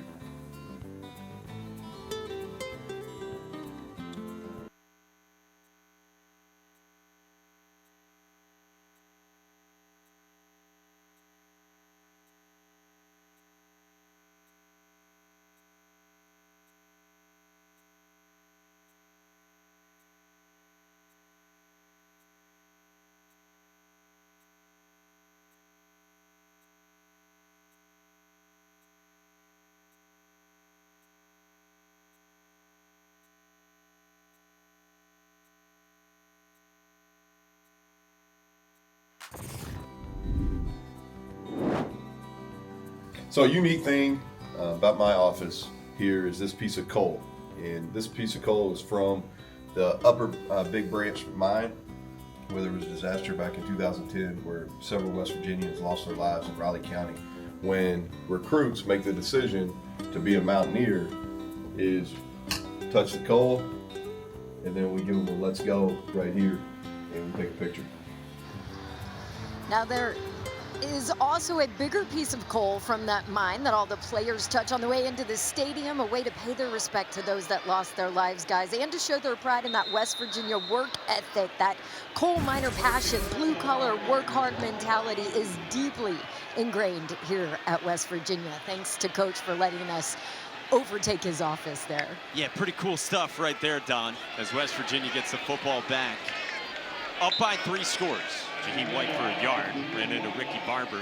And for Neil Brown, this is going as planned through 2.5 quarters. Yeah, this is what he expected from his team all year long. It has been consistent today, where you've seen the offense make plays and running the football, Garrett Green throwing, and defensively making some stops when needed, like they did on the last series. 2-4 at home this season, trying to avoid 5 home losses in a season for the first time since 1990. Batted down by X-Ray Alexander. 3rd down. Yeah, X-Ray Alexander has had a bigger role today, number 24. He's playing the will linebacker position. He's going to be right here. Just watch him stand up. Find the quarterback. And if you can't get to the quarterback, you got to find a way to just get the hands up. He made the play on Garrett Green to set up 3rd down and 9. UCF really needs to stop.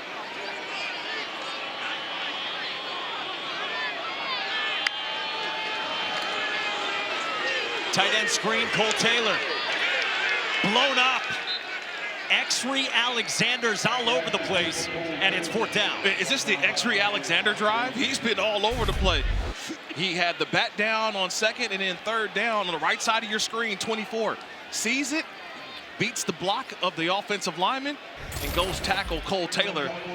That's a big drive for X-Ray Alexander, making some plays. Remember, he's starting at the linebacker spot because Deshaun's Pace is playing more of a star nickel role with the injury to Braden Marshall. So you're seeing him playing, stepping up in place of Pace at that will linebacker. That was the 8th TFL for UCF. Low line drive from Ollie Strauss, handled by Mac McWilliams.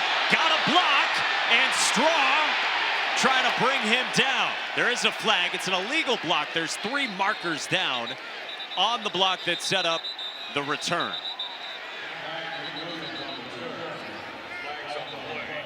Looked like maybe Quentin Johnson with that block. Yeah, it's the block right there, and I think he's trying to get in front of him, but it clearly is, I think, the crackback block. And you got 2 flags on it, so both officials see that particular block. It's hard when you're got the returner coming your way, but you've got to find a way to put your body in place. He led with the helmet as well, so this also could be for targeting. Personal foul, illegal blindside block, number 49 of the receiving team. That 15-yard penalty will be enforced from the spot of the foul. First down, timeout. Yeah, so it's on Quentin Johnson, and it'll back up UCF.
At the top of the Big 12, BYU and Colorado both 6-1, but both in some trouble. Colorado trying to come back from 9 down here in Lawrence. And Travis Hunter, his second touchdown of the day at the end, striking the Heisman pose again, 23-21.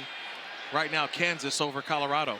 And here in Morgantown, R.J. Harvey and UCF down by 21, but Harvey picks up 11 more to move the chains for UCF. But I think we want to see more of Dylan Rizk. I mentioned it before, only 1 reception by a wide receiver. The other receptions have been by a tight end. Running backs need to see Dylan Rizk put the ball down the field. He's going to the air here. He'll check it down with the easy access to Jared Baker with running room out toward midfield. Yeah, so Dylan Rizk, again, this guy was the 4th string quarterback. Didn't really show well in the fall. He told us he was kind of confused where he was on the depth chart. He's got to have a big second half. Yeah, he's had a good week of practice as well. Remember, they had an open date, so the bye week was helpful for Dylan Rizk, who had 2 starts before that. Now they feel like to this week, he's shown a little bit better, but he's got to get the ball down the field. Led them to a win against Arizona and then a close loss at Arizona State. Miles Montgomery up the middle toward the 50. And Dylan Rizk has his whole family here today. They've come from Florida to West Virginia. He's one of 3 brothers. The oldest brother, RJ, played at Florida Atlantic. Then Ryan, the middle brother, he walked on at Miami, and he taught Dylan everything he knows about playing quarterback. Yeah, it's funny to hear his story and to kind of hear him talk how he leaned on family. You know, he's the quarterback going into a quarterback competition in the offseason, and then 3 new quarterbacks enter the chat. That's very difficult for a young guy who just comes off of a redshirt year. Montgomery up the middle, first down. Yeah, so his brothers are 8 and 5 years older than him, respectively. And so when middle brother Ryan was at Miami, Dylan was tagging along and learning all kinds of things. He told us the first time he ever watched film was on his brother's iPad in Coral Gables, and he thought it was about the coolest thing ever to be watching the Canes practice. Yeah, watching the Miami Hurricanes practice and seeing just how they do things, it definitely has helped him on this journey in college football so far. UCF's got it at the plus 45. Rizk with a pump, a deep shot, downfield. Hudson's got it! Touchdown Knights! 45 yards and a shot of adrenaline for UCF. So many elements to this play, Mike. You said it was a pump fake. It was honestly just Dylan Rizk. This is Kobe Hudson. He's going to run this the go route. But Dylan Rizk is just trying to move out of the way. He's actually just trying to hold the ball. It wasn't really a pump. He's just trying to get out of the way of the defender and throws his best football of the night. You said he's got to take deep shots. And Dylan Rizk connects on the go ball to Kobe Hudson. Signs of life from UCF, now down 14. Oh, man, what a throw. What a throw. Big-time throw. He's been waiting all game long. It really started with the protection that you had one leaky defender who came up, and Dylan Rizk was just trying to avoid that defender, and it almost looked like a pump fake, but able to regain his composure and throw a beautiful ball for a touchdown. And Dylan Rizk has been around big-time players through his brothers, who you saw by being in South Florida as well. He was telling us last night, one time he trained with Geno Smith. Said he didn't even realize for about 5 minutes that it was Geno Smith. Geno Smith, the former West Virginia Mountaineer, now current quarterback of the Seattle Seahawks, who actually led the Seahawks to a come-from-behind win over the 49ers last week. But that's pretty good company when you see a NFL caliber quarterback and to be able to train with one. Here's the tight end, Evan Morris, who doubles as the kickoff man, ready to get it away to Preston Fox. Not returnable. Fair catch signal. Hey, coming up tonight on ABC at 7:30 Eastern, about an hour and a half away from number 7 Alabama, taking on Oklahoma. Jalen Milroe has been special. Man, he's fun to watch with his legs. Yeah, spectacular. And it's, you know, they got to win out. Alabama has to win out to keep their name right now in that college football expanded playoff. 15 passing touchdowns, 17 rushing touchdowns for Jalen Milroe. He does a little bit of everything for the Alabama Crimson Tide, ranked number 7. That's coming up over on ABC. All right, 2-score lead for West Virginia with the football, and the jet sweep for Rodney Gallagher. Tripped up right around the 30. It's a nice drive starter, but Gallagher has got to keep his feet. Yeah. Get some shoes that work. As the coaches always say, you got to turn that into the big game. And you see him puts his hands on his head because he knew he had at least another 15, 20 yards he could have gained. Really talented guy who they have increased the touches for in the last couple of ball games.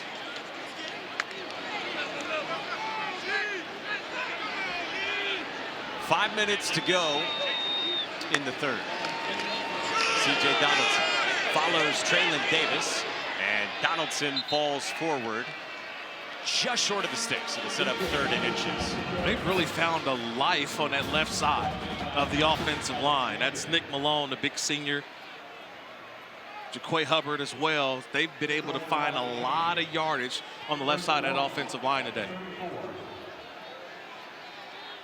Veteran group up front. You got Wyatt Milam over at left tackle. Top 10 offensive tackle prospect Permel Kiper. And the give up the middle is enough for a 1st down for C.J. Donaldson. Mike, you mentioned Milam. How about today? His 33rd straight start. So durable. He told me he's doing more consistent recovery every week this year. Cold tub twice a day, Normatec boots, the light bed every day to help his body recover. A true pro already, and someone's going to be lucky to have him playing for them on Sundays. Yeah, you're certainly right. 6'6", 317 pounds. Milam is one of those guys that you're going to see playing on Sundays. He's got the length. And you see him right there on Mel Kiper's big board. He's helped set up 1st down and 10 for the Mountaineers. Designed quarterback run, Garrett Green hopping through the middle. A 1st down, tripped up by Sheldon Arnold after 15 yards. No, it's just tremendous blocking. I talked about Tomas Remak, that left guard. He comes around, boom, gets a nice little seal, and right through that block, you see is Garrett Green.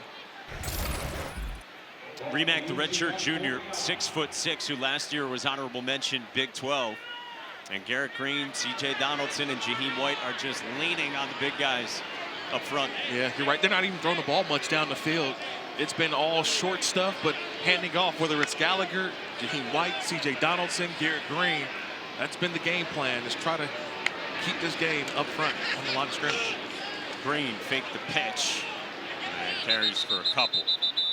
Neil Brown is content to soak time here and lean on the ground game and kind of dare UCF to get a stop against the rushing attack. Correct. And it's when you're getting 3-4 yards a pop, I mean, I keep the ball back on the ground. You're going to take your shots when they're there.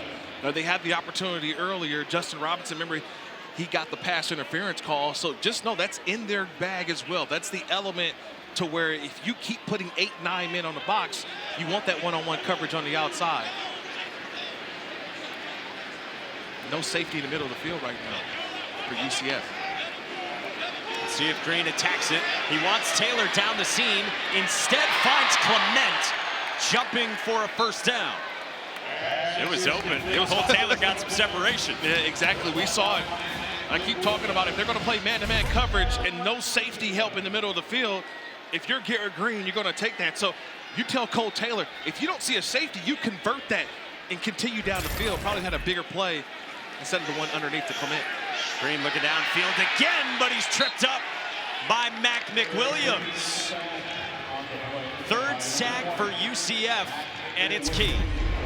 I told you Mac McWilliams, he's doing a little bit of everything. He's going to come from the outside, and then he's just going to make the play. Watch just a nice little play. Green never really sees him, and McWilliams just comes up and just makes an outstanding play. UAB transfer. So we've been playing a lot of corner, but like you said, moving into a nickel spot as well at times today. Yeah, just showing off the variety. One of those 5th-year seniors as well, making some plays. Green faked it to Gallagher. And he goes up the middle for about 2. So 3rd down and a dozen coming up with Payson on the stop for the Knights.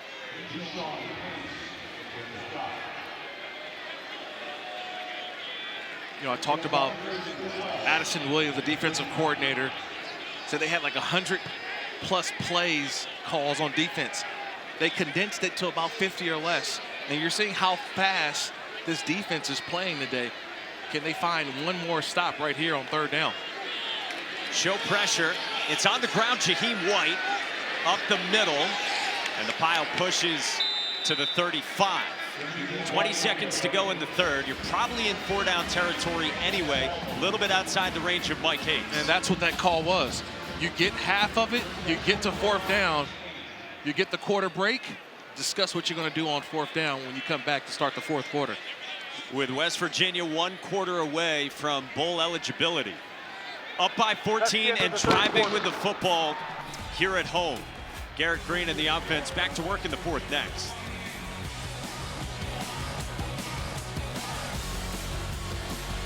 Bill Brown said they're going to go for it. And they actually had the field goal kicking, the kicker and the holder out there, except they come right back off to the sideline, and Hudson Clement is the guy I'm looking for.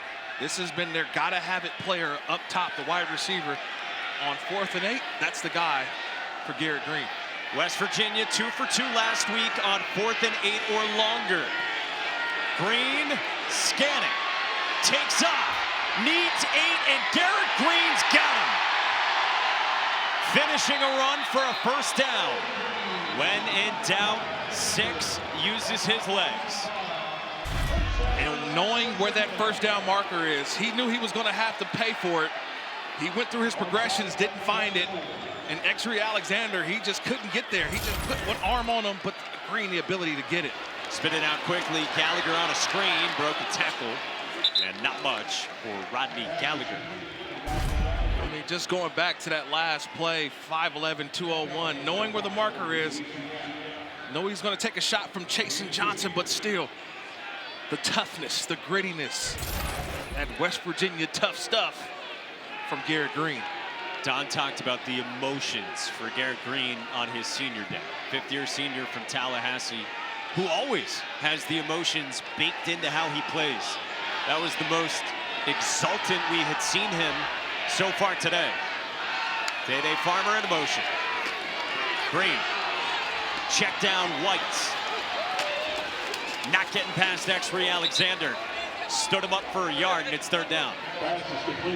Mike, you were talking about the emotional Garrett Green. We've seen a lot of him this season, and I'm going to tell you, this is the calmest I have seen him on the sideline. Still focused, but certainly not as vocal, not as emotional as he usually is. Yeah, a conversation, Don, that goes back to week 1 when he came out against Penn State here, and Chad Scott said to us at the time, he just wasn't himself. So Garrett Green had conversations with the team psychologist, and he's been more him, letting that emotion come out of him. But he's been calm today. Another 3rd down for West Virginia. Pressure comes and Green runs. Nigel Kelly swarms him, and it's 4th down and manageable for the Mountaineers. Yeah, manageable. It's almost as if you want to run the same play that you had on 4th down, but they're going to run the field goal kicking unit out there. Is that the right move? Take the points, make it a 3-score game? Yeah, I think you take the points. A 3-score game in the 4th quarter, that's very difficult to come back from. And you can see Neil Brown a little disappointed, but realizes, hey, opportunity to get points in this situation. So the 6th-year senior Mike Hayes from Florence, South Carolina, who started his career at Georgia State. He's 10 for 11 this year and 3 for 3 in his last 4 games. And Hayes' kick from 35 is good. So, 3-score game in the end for Neil Brown and West Virginia in the 4th.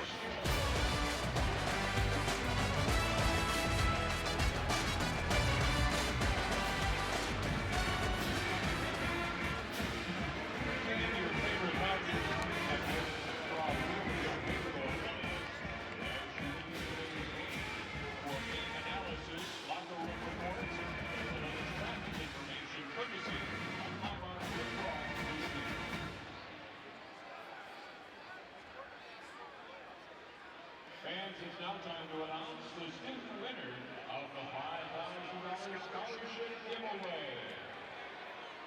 Congratulations to Maddie Costas. On behalf of WVU Athletics, Executive Senior Associate Athletics Director for Student Athlete Services and Wellness, Whitney Abdel, is presenting a check to Maddie for $5,000. Let's hear it for Maddie.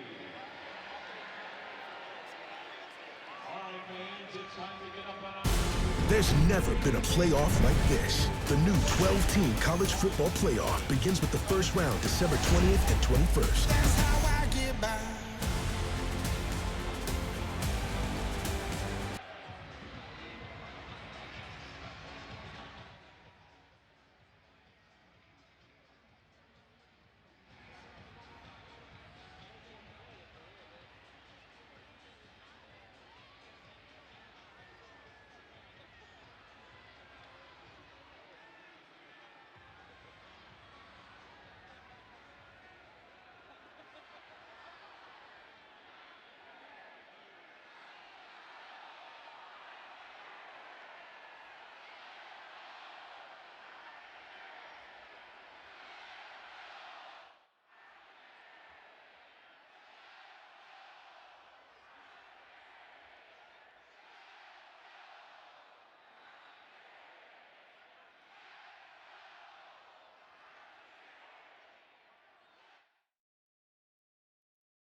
There's never been a playoff like this. The new 12-team college football playoff begins with the first round December 20th and 21st. That's how I get by. Okay, there it is, about a month away. First round gets started on December 20th, continues on the 21st in this uncharted territory with the 12-team playoff. I can't wait, man. I can't wait. I'm watching all games. Can't wait. It's just I don't know who's to put in yet. It's the anxiety's building. Like, we got a couple weeks left. West Virginia's up by 17 here in Morgantown, and a fair catch from R.J. Harvey. All right, so who's going to be in from the Big 12? BYU, Colorado, both 6-1. Let's go to Tempe, where Arizona State is up and continuing to add against BYU. Yeah, 28-17 now is that game, and Arizona State trying to hold on, trying to put themselves in the conference championship. BYU still on the comeback. Right now, they've got 17 points. And another one for Jordan Tyson, who's been excellent for Arizona State. Meantime, Dylan Rizk and UCF with 12 minutes to work with, down by 17.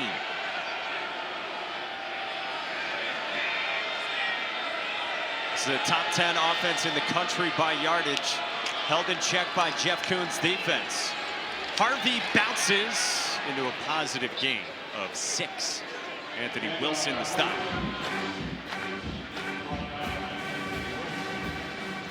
You got to keep trying to find explosive plays now. You need plays in chunks, Mike.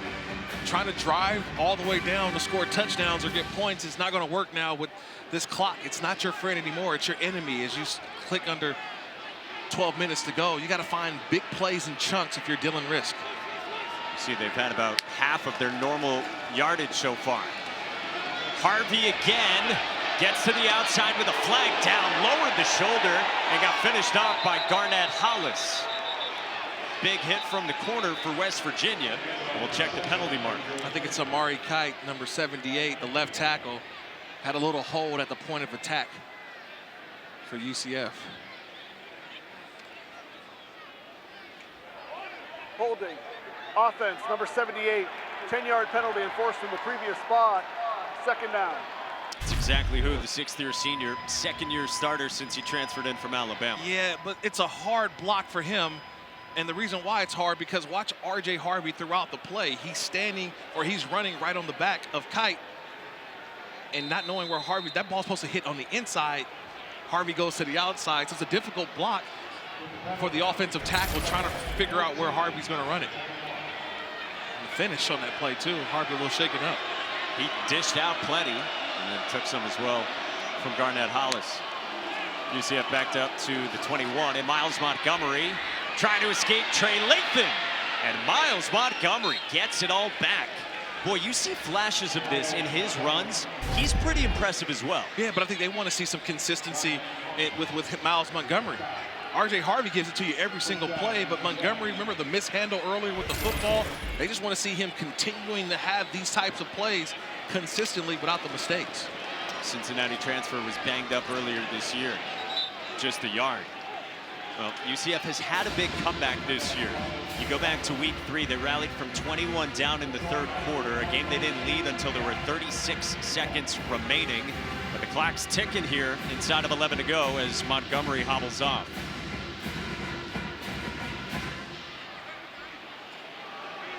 We told you the stakes for UCF. Had to win today, and then next week as well against Utah on Black Friday to get bowl eligible. Rizk on a slant, Jacoby Jones. First down to the 5th-year senior, the Ohio transfer who's been a monster the last 4 games. Yeah, well, he's been the go-to guy for Dylan Rizk. You would think it'd be Kobe Hudson, but I think the attention that Hudson has had throughout this season has really opened the door for Jacoby Jones and Dylan Rizk. Their chemistry has been great the last couple games. Rizk spins away, throwing Jones' direction again, but just gets rid of it for 2nd down. I think that was just a throwaway there. That was one in which sometimes you have half-field reads as a young quarterback. And if your first 2 reads on that half-field are taken away, just throw the ball away, get to the next down. And that's some of the growth that you're learning in your 3rd start for Dylan Rizk.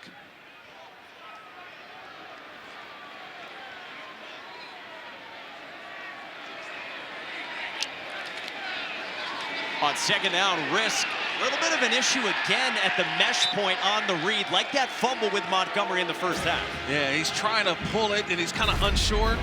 And a lot of times it's because of the defensive end. That time, number 47, Ty French, does a good job of attacking R.J. Harvey, where Dylan Rizk should have pulled it and took off. But the indecision by Rizk forces the indecision of throw it, pass it, and then it results in a negative play. Third down and 10, and what does Tim Harris cook up? He's got one-on-one up top. Out of an empty look. Rizk, deep shot for Pittman downfield. Incomplete. Wilson had the coverage on Randy Pittman at the goal line. I think Pittman wants a flag, but that's an underthrown ball from Rizk. He had the right opportunity. I mentioned up top they had one-on-one. They end up dropping into the zone. Pittman had a step or two. If that ball's out front, you maybe give him a better opportunity to go make the catch. But the ball's underthrown and couldn't get back and adjust enough was Randy Pittman. Got to go for it here and need 10 from midfield.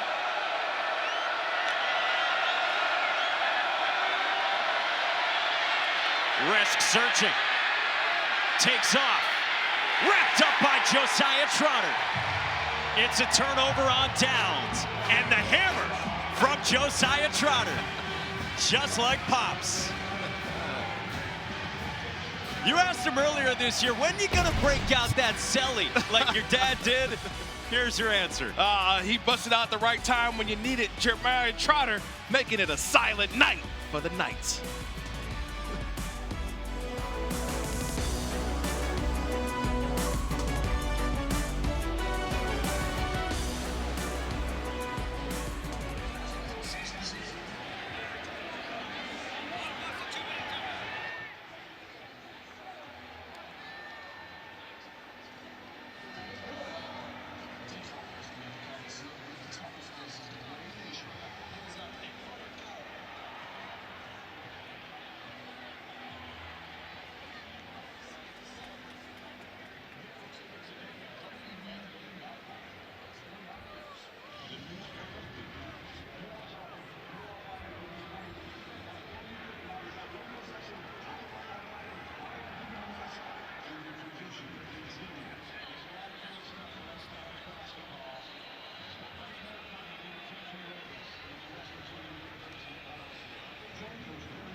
ESPN College Football is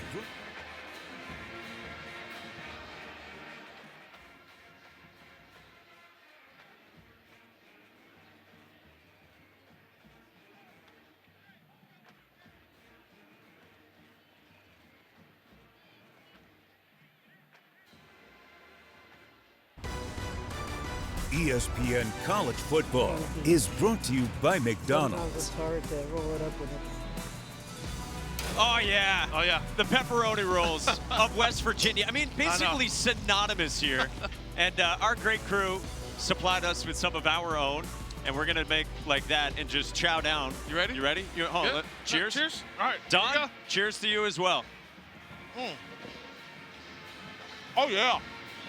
I needed that. Thank you. It's pretty good. That's outstanding. Yeah. Outstanding. Came at the right time, though. That's what I'm saying. Perfect. I like this. It's warm. How'd you guys get it warm for us? This is amazing.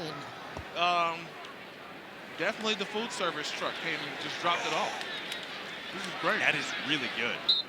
It's a handoff up the middle to Jaheim White. Yeah, the most popular food, I would say, West Virginia's known for, official state food. And look at that. Check it out, Kurt. I'm still eating right now, Okay, Mike. Sorry. yeah, cool. He's busy. This is a play-by-play broadcaster's dream. Kirk being quiet right now.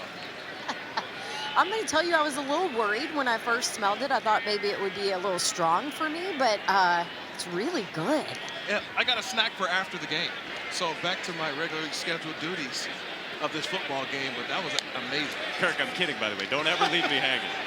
Garrett Green's on the run on second down, and he's just got to get rid of it. Pressure came from Quadric Bullard.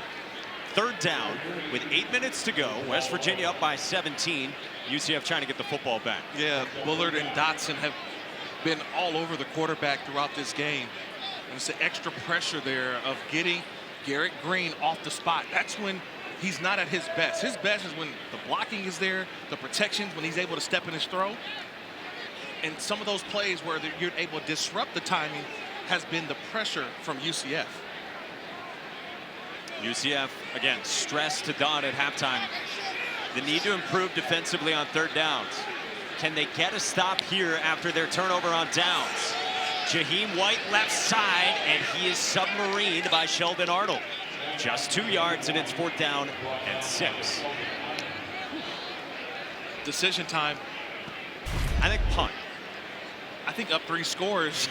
I think go for it. But on this side of the 50, I think you have to punt. Up 3 scores, you feel pretty comfortable about punting the football.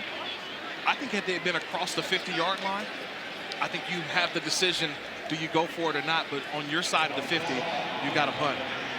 It's been feast or famine for West Virginia's offense. 5 scoring drives, 4 of those touchdowns, and now a 4th 3-and-out with Mac McWilliams ready to get it from Ollie Straw. Trying to bounce back from last week against Baylor. Lofts this one inside the 10, and it takes a gorgeous hop. Like a perfect 60-degree wedge from Ollie Straw. Now we've got extracurriculars and a flag down back at the 37. Ollie Straw and Ben Cutter got mixed up with a couple of Knights. And we'll have to check the marker with Steve Barron.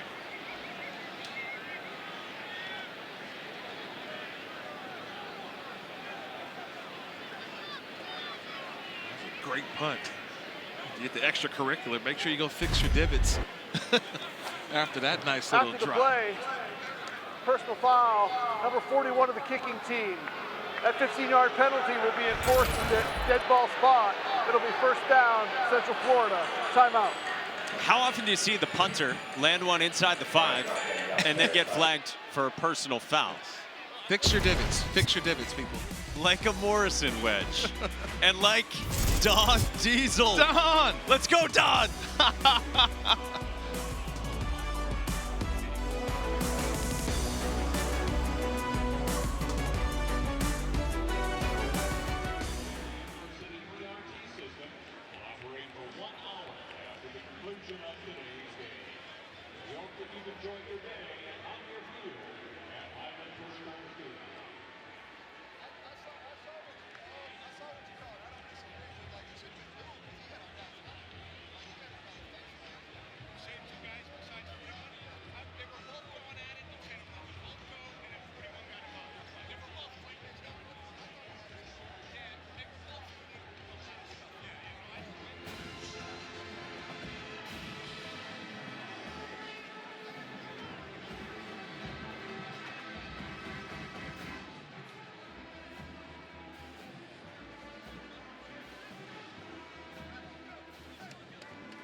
UCF is in danger of missing a bowl game for the first time since 2015. That was the final year of George O'Leary before Scott Frost's arrival. And West Virginia, with a win over these last 7 minutes and 8 seconds, would get bowl eligible. Dylan Rizk fires to the sideline. He's got to complete to Kobe Hudson. Dances out of bounds at the 40.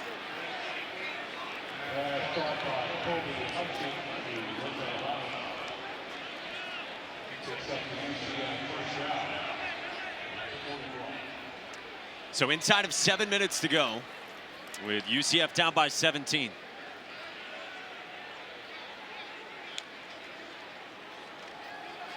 It's a give, and it is Harvey stacked up by Trey Lathan after just a couple yards. Yeah, a little bit of Lathan and Trotter on that one, the two linebackers coming downhill. And this is one of those second and long situations, Mike, that they got to push the ball down the field. Rizk zips it, and a drop by Kobe Hudson. They were pushing it down the field, but a drop from the key fifth-year senior. That's a key drop. Had it in his hands, and I think he just lost concentration. The focus just wasn't there. I think coach tried to get back in the game. Hey, let it go. Got to move on to the next play. And now you got to pick up 8 on 3rd down. Pressure comes. Rizk stands in, spins away. Got it complete to Pittman. Randy Pittman comes back to the ball and picks up a 1st down. Yeah, you could tell a guy who's practiced this move a lot. That's Dylan Rizk. It's that reverse pivot in the pocket to buy time and get it down the field. He's done that a couple times today, Mike. He's thrown it away, but this time he finds Pittman on the sideline for a 1st down. Super confident redshirt freshman in his 3rd collegiate start.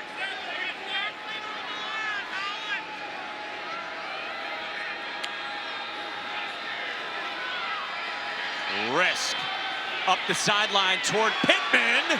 Hudson in the vicinity as well, and who's got it?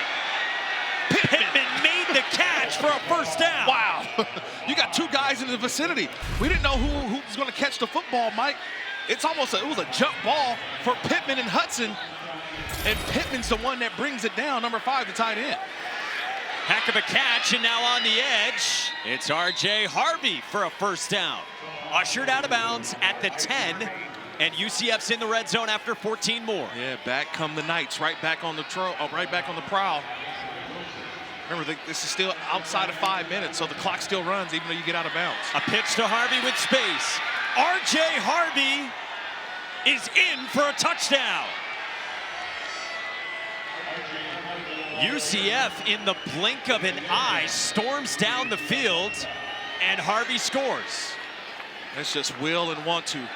The water hasn't run dry yet for UCF as they get all the way down and hand it to R.J. Harvey and let him do the rest.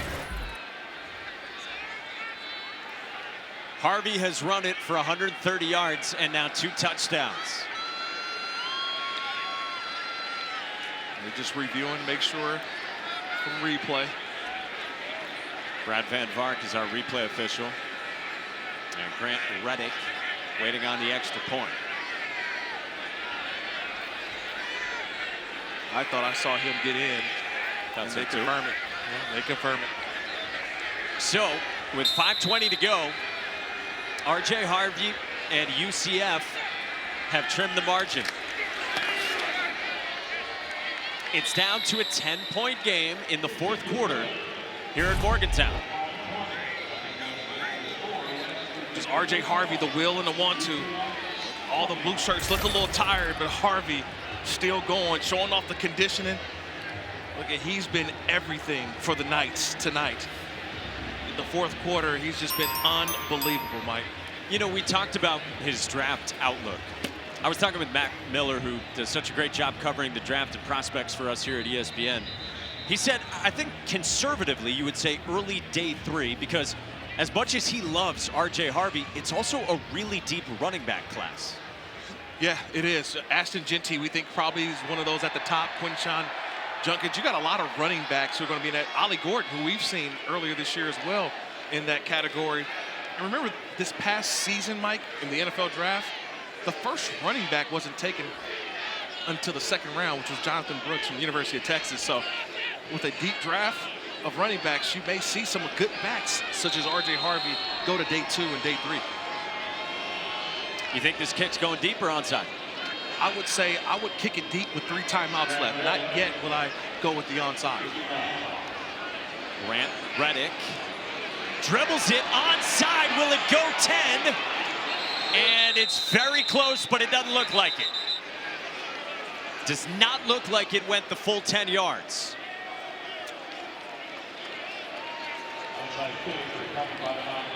West Virginia comes up with it anyway, and the Mountaineers have the football. Yeah, I just didn't like the kick. Honestly, I didn't like the decision, I should say. I think you kicked that ball deep, Mike. Still a lot of time left. 5:20 to go. You've got all 3 timeouts plus the 2-minute timeout.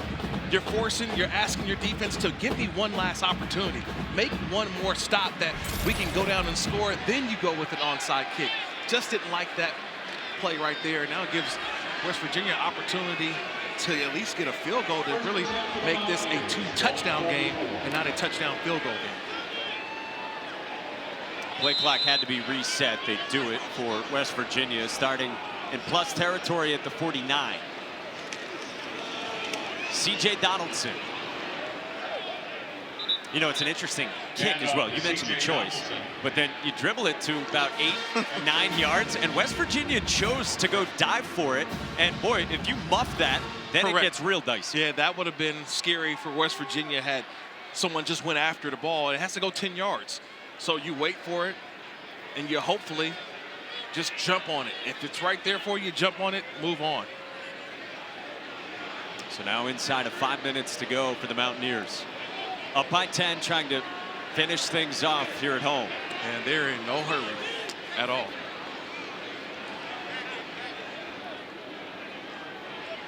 Milking the play clock, and Garrett Green keeps straight up the middle to the 40. 3rd down. So Neil Brown and his team trying to grab a 6th win, trying to get bowl eligible, trying to get their 5th conference win. Dalen Dotson hobbles off and was granted an official's timeout. And now they roll the clock.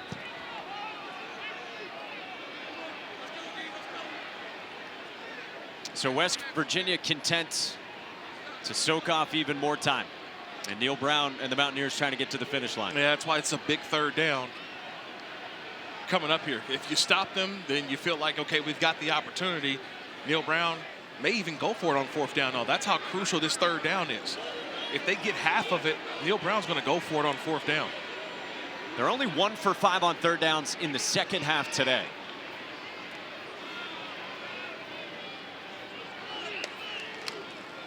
Donaldson, right side, and Donaldson is short. So we'll see if Neil Brown does do that. They're going to have 4th down and 3. I would go for a timeout UCF, though, first. You can't let that clock bleed anymore. You get 40 seconds off of that clock.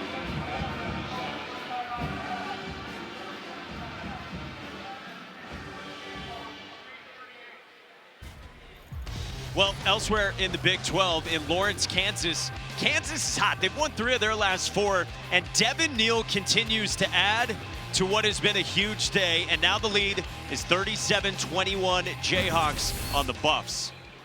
I mean, you go down and Don Davenport, we had this discussion during the break. I mean, who's the hottest team right now currently in the Big 12? I would say Arizona State. And Don, who did you say? Kansas actually mentioned Baylor, too. Yeah, and Baylor, too. Yeah, we saw Baylor last week versus West Virginia. They're on a 4-game winning streak. They can go to 5 in a row. Kansas is playing well.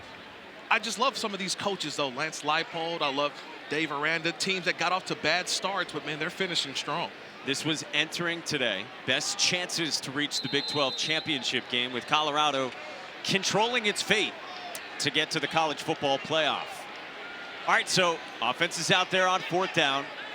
West Virginia is 2 for 2 on 4th downs in this game. Not surprised that they're going for it here on 4th.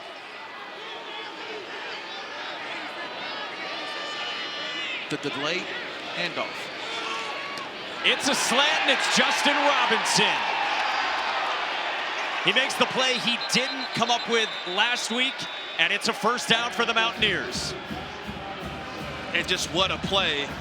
And they get away with a little bit of an offensive pass interference, but hey, if they don't call it, just watch here. So you're going to have him go here, this guy go here, and then watch Justin Robinson right behind and watch where the throw is delivered at. You get the two receivers out front, just kind of give you a little shield, and then there goes Justin Robinson right here. It's not a pass interference. They weren't out blocking, but they did give them cover to allow Robinson for the catch. Yeah, pass was beyond the line of scrimmage, so it could have been ruled a pick there on Cole Taylor, but was not. And it's a first down for West Virginia, and the clock soaks all the way down inside of 3 minutes. And now a fumble on the snap. And the exchange with Donaldson, but West Virginia falls on it, and Green recovered. UCF takes a timeout as well, and that was danger. Yeah, that could have been disastrous. Just watch it. It was just a low snap. Garrett Green never had a full handle on the football, and as Donaldson was coming in for the read on that read option play, his knee almost hit the ball as well. Luckily, Garrett Green able to recover it, but it really started with the bad snap. Green has to secure that snap first, and this has been an issue for West Virginia throughout the season. Yeah, for Brandon Yates, who you just saw, a guy who had kind of cleaned it up the last 2 games coming in today with his snapping, but went so far as to work with the team's sports psychologist to try to get past some of the issues with his snapping, and that one nearly cost the Mountaineers. Well, could the snap have been better? Yes, but I also put it on the quarterback to secure that snap before he goes into making his read on the play. So Green saved that one. Now you got 2:43 to go. UCF is down to just 1 timeout. West Virginia is trying to put this on ice. Gus Malzahn sensing time ticking away. Again, this is a program that has been to a bowl game every year going back to their last time missing out in 2015 before Scott Frost even took over in Orlando.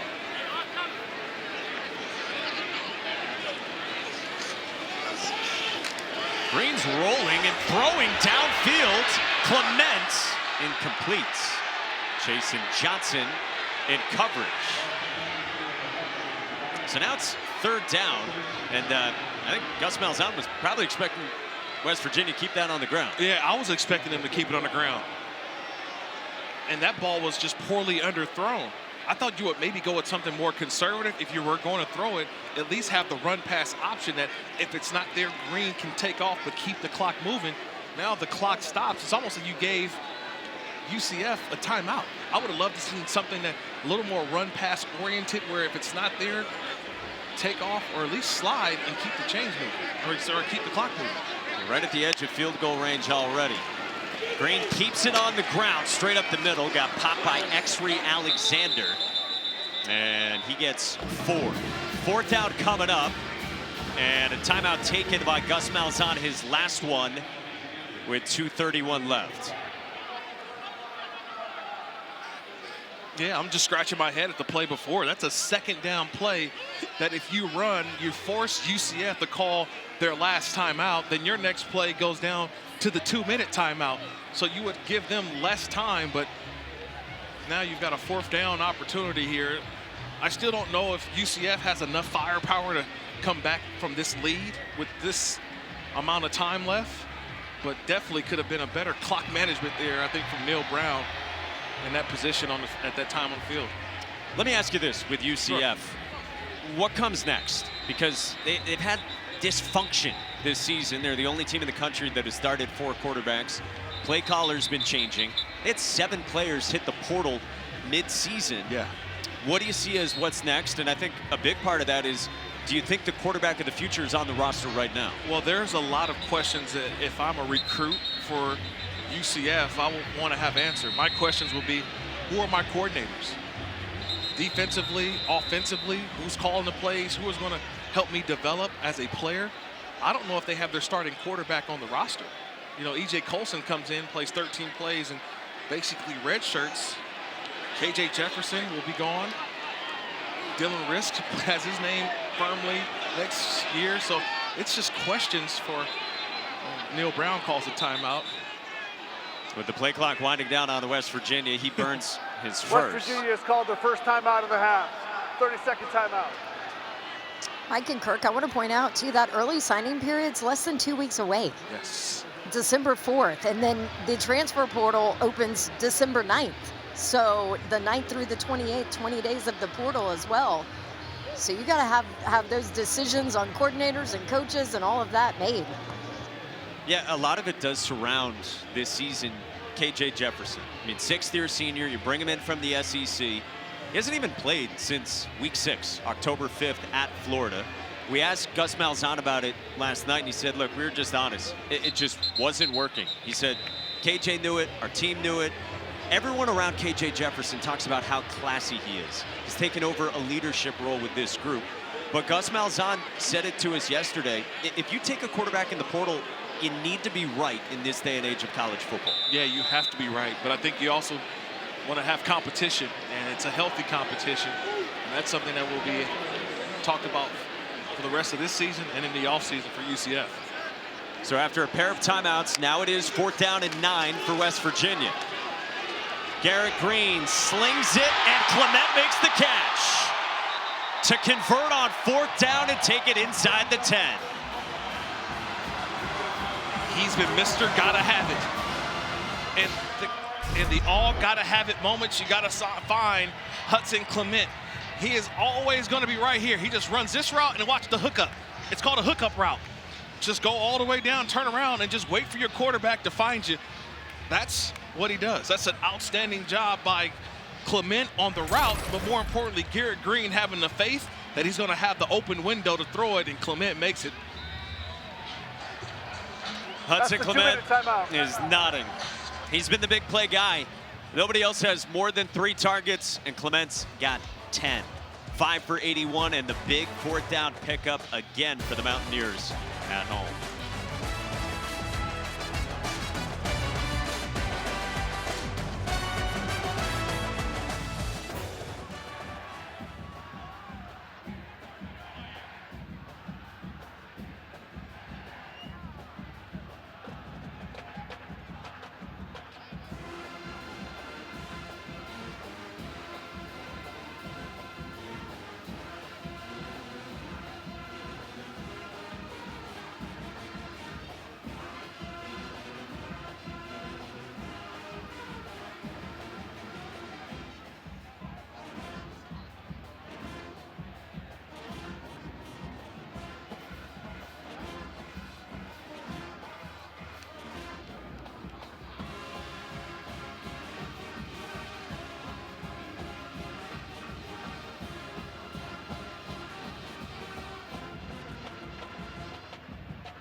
Had to stop. Big one in Tempe, top 25 showdown, BYU and Arizona State. BYU needs the football back, and on 4th down and 1, they come up with the stop on Sam Levitt, whose father played at BYU, but was not recruited himself by BYU. Yeah, Cougars down 5 with 2 minutes, 20 seconds to go and driving. And here in Morgantown, meanwhile, West Virginia putting the finishing touches on this one. Last 2 minutes up by 10, and UCF cannot stop the clock out of the 2-minute timeout. So you see smiles from the 5th-year senior Garrett Green. Tallahassee kid who ended up here in Morgantown, redshirted as a freshman. 2021, he sat behind Jared Dagey. 22, sat behind JT Daniels.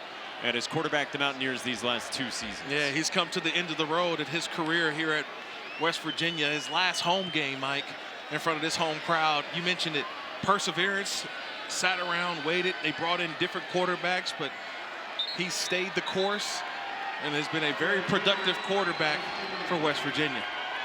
You know, we asked Neil Brown about the future of this program as well. You asked him about roster retention. Neil Brown said, look, we don't really handle that right now. He said, right now, all I'm still focused on is competing season. And he said, contract negotiations, that happens after Thanksgiving. Absolutely, but it's been a great group of guys that he's had a chance to work with. You mentioned offensive line.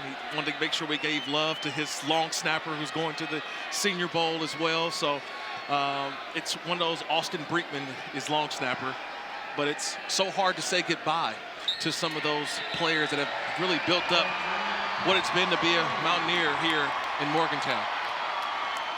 Neil Brown and West Virginia get their 6th win of the season, and they will be headed bowling in 2024. UCF will not.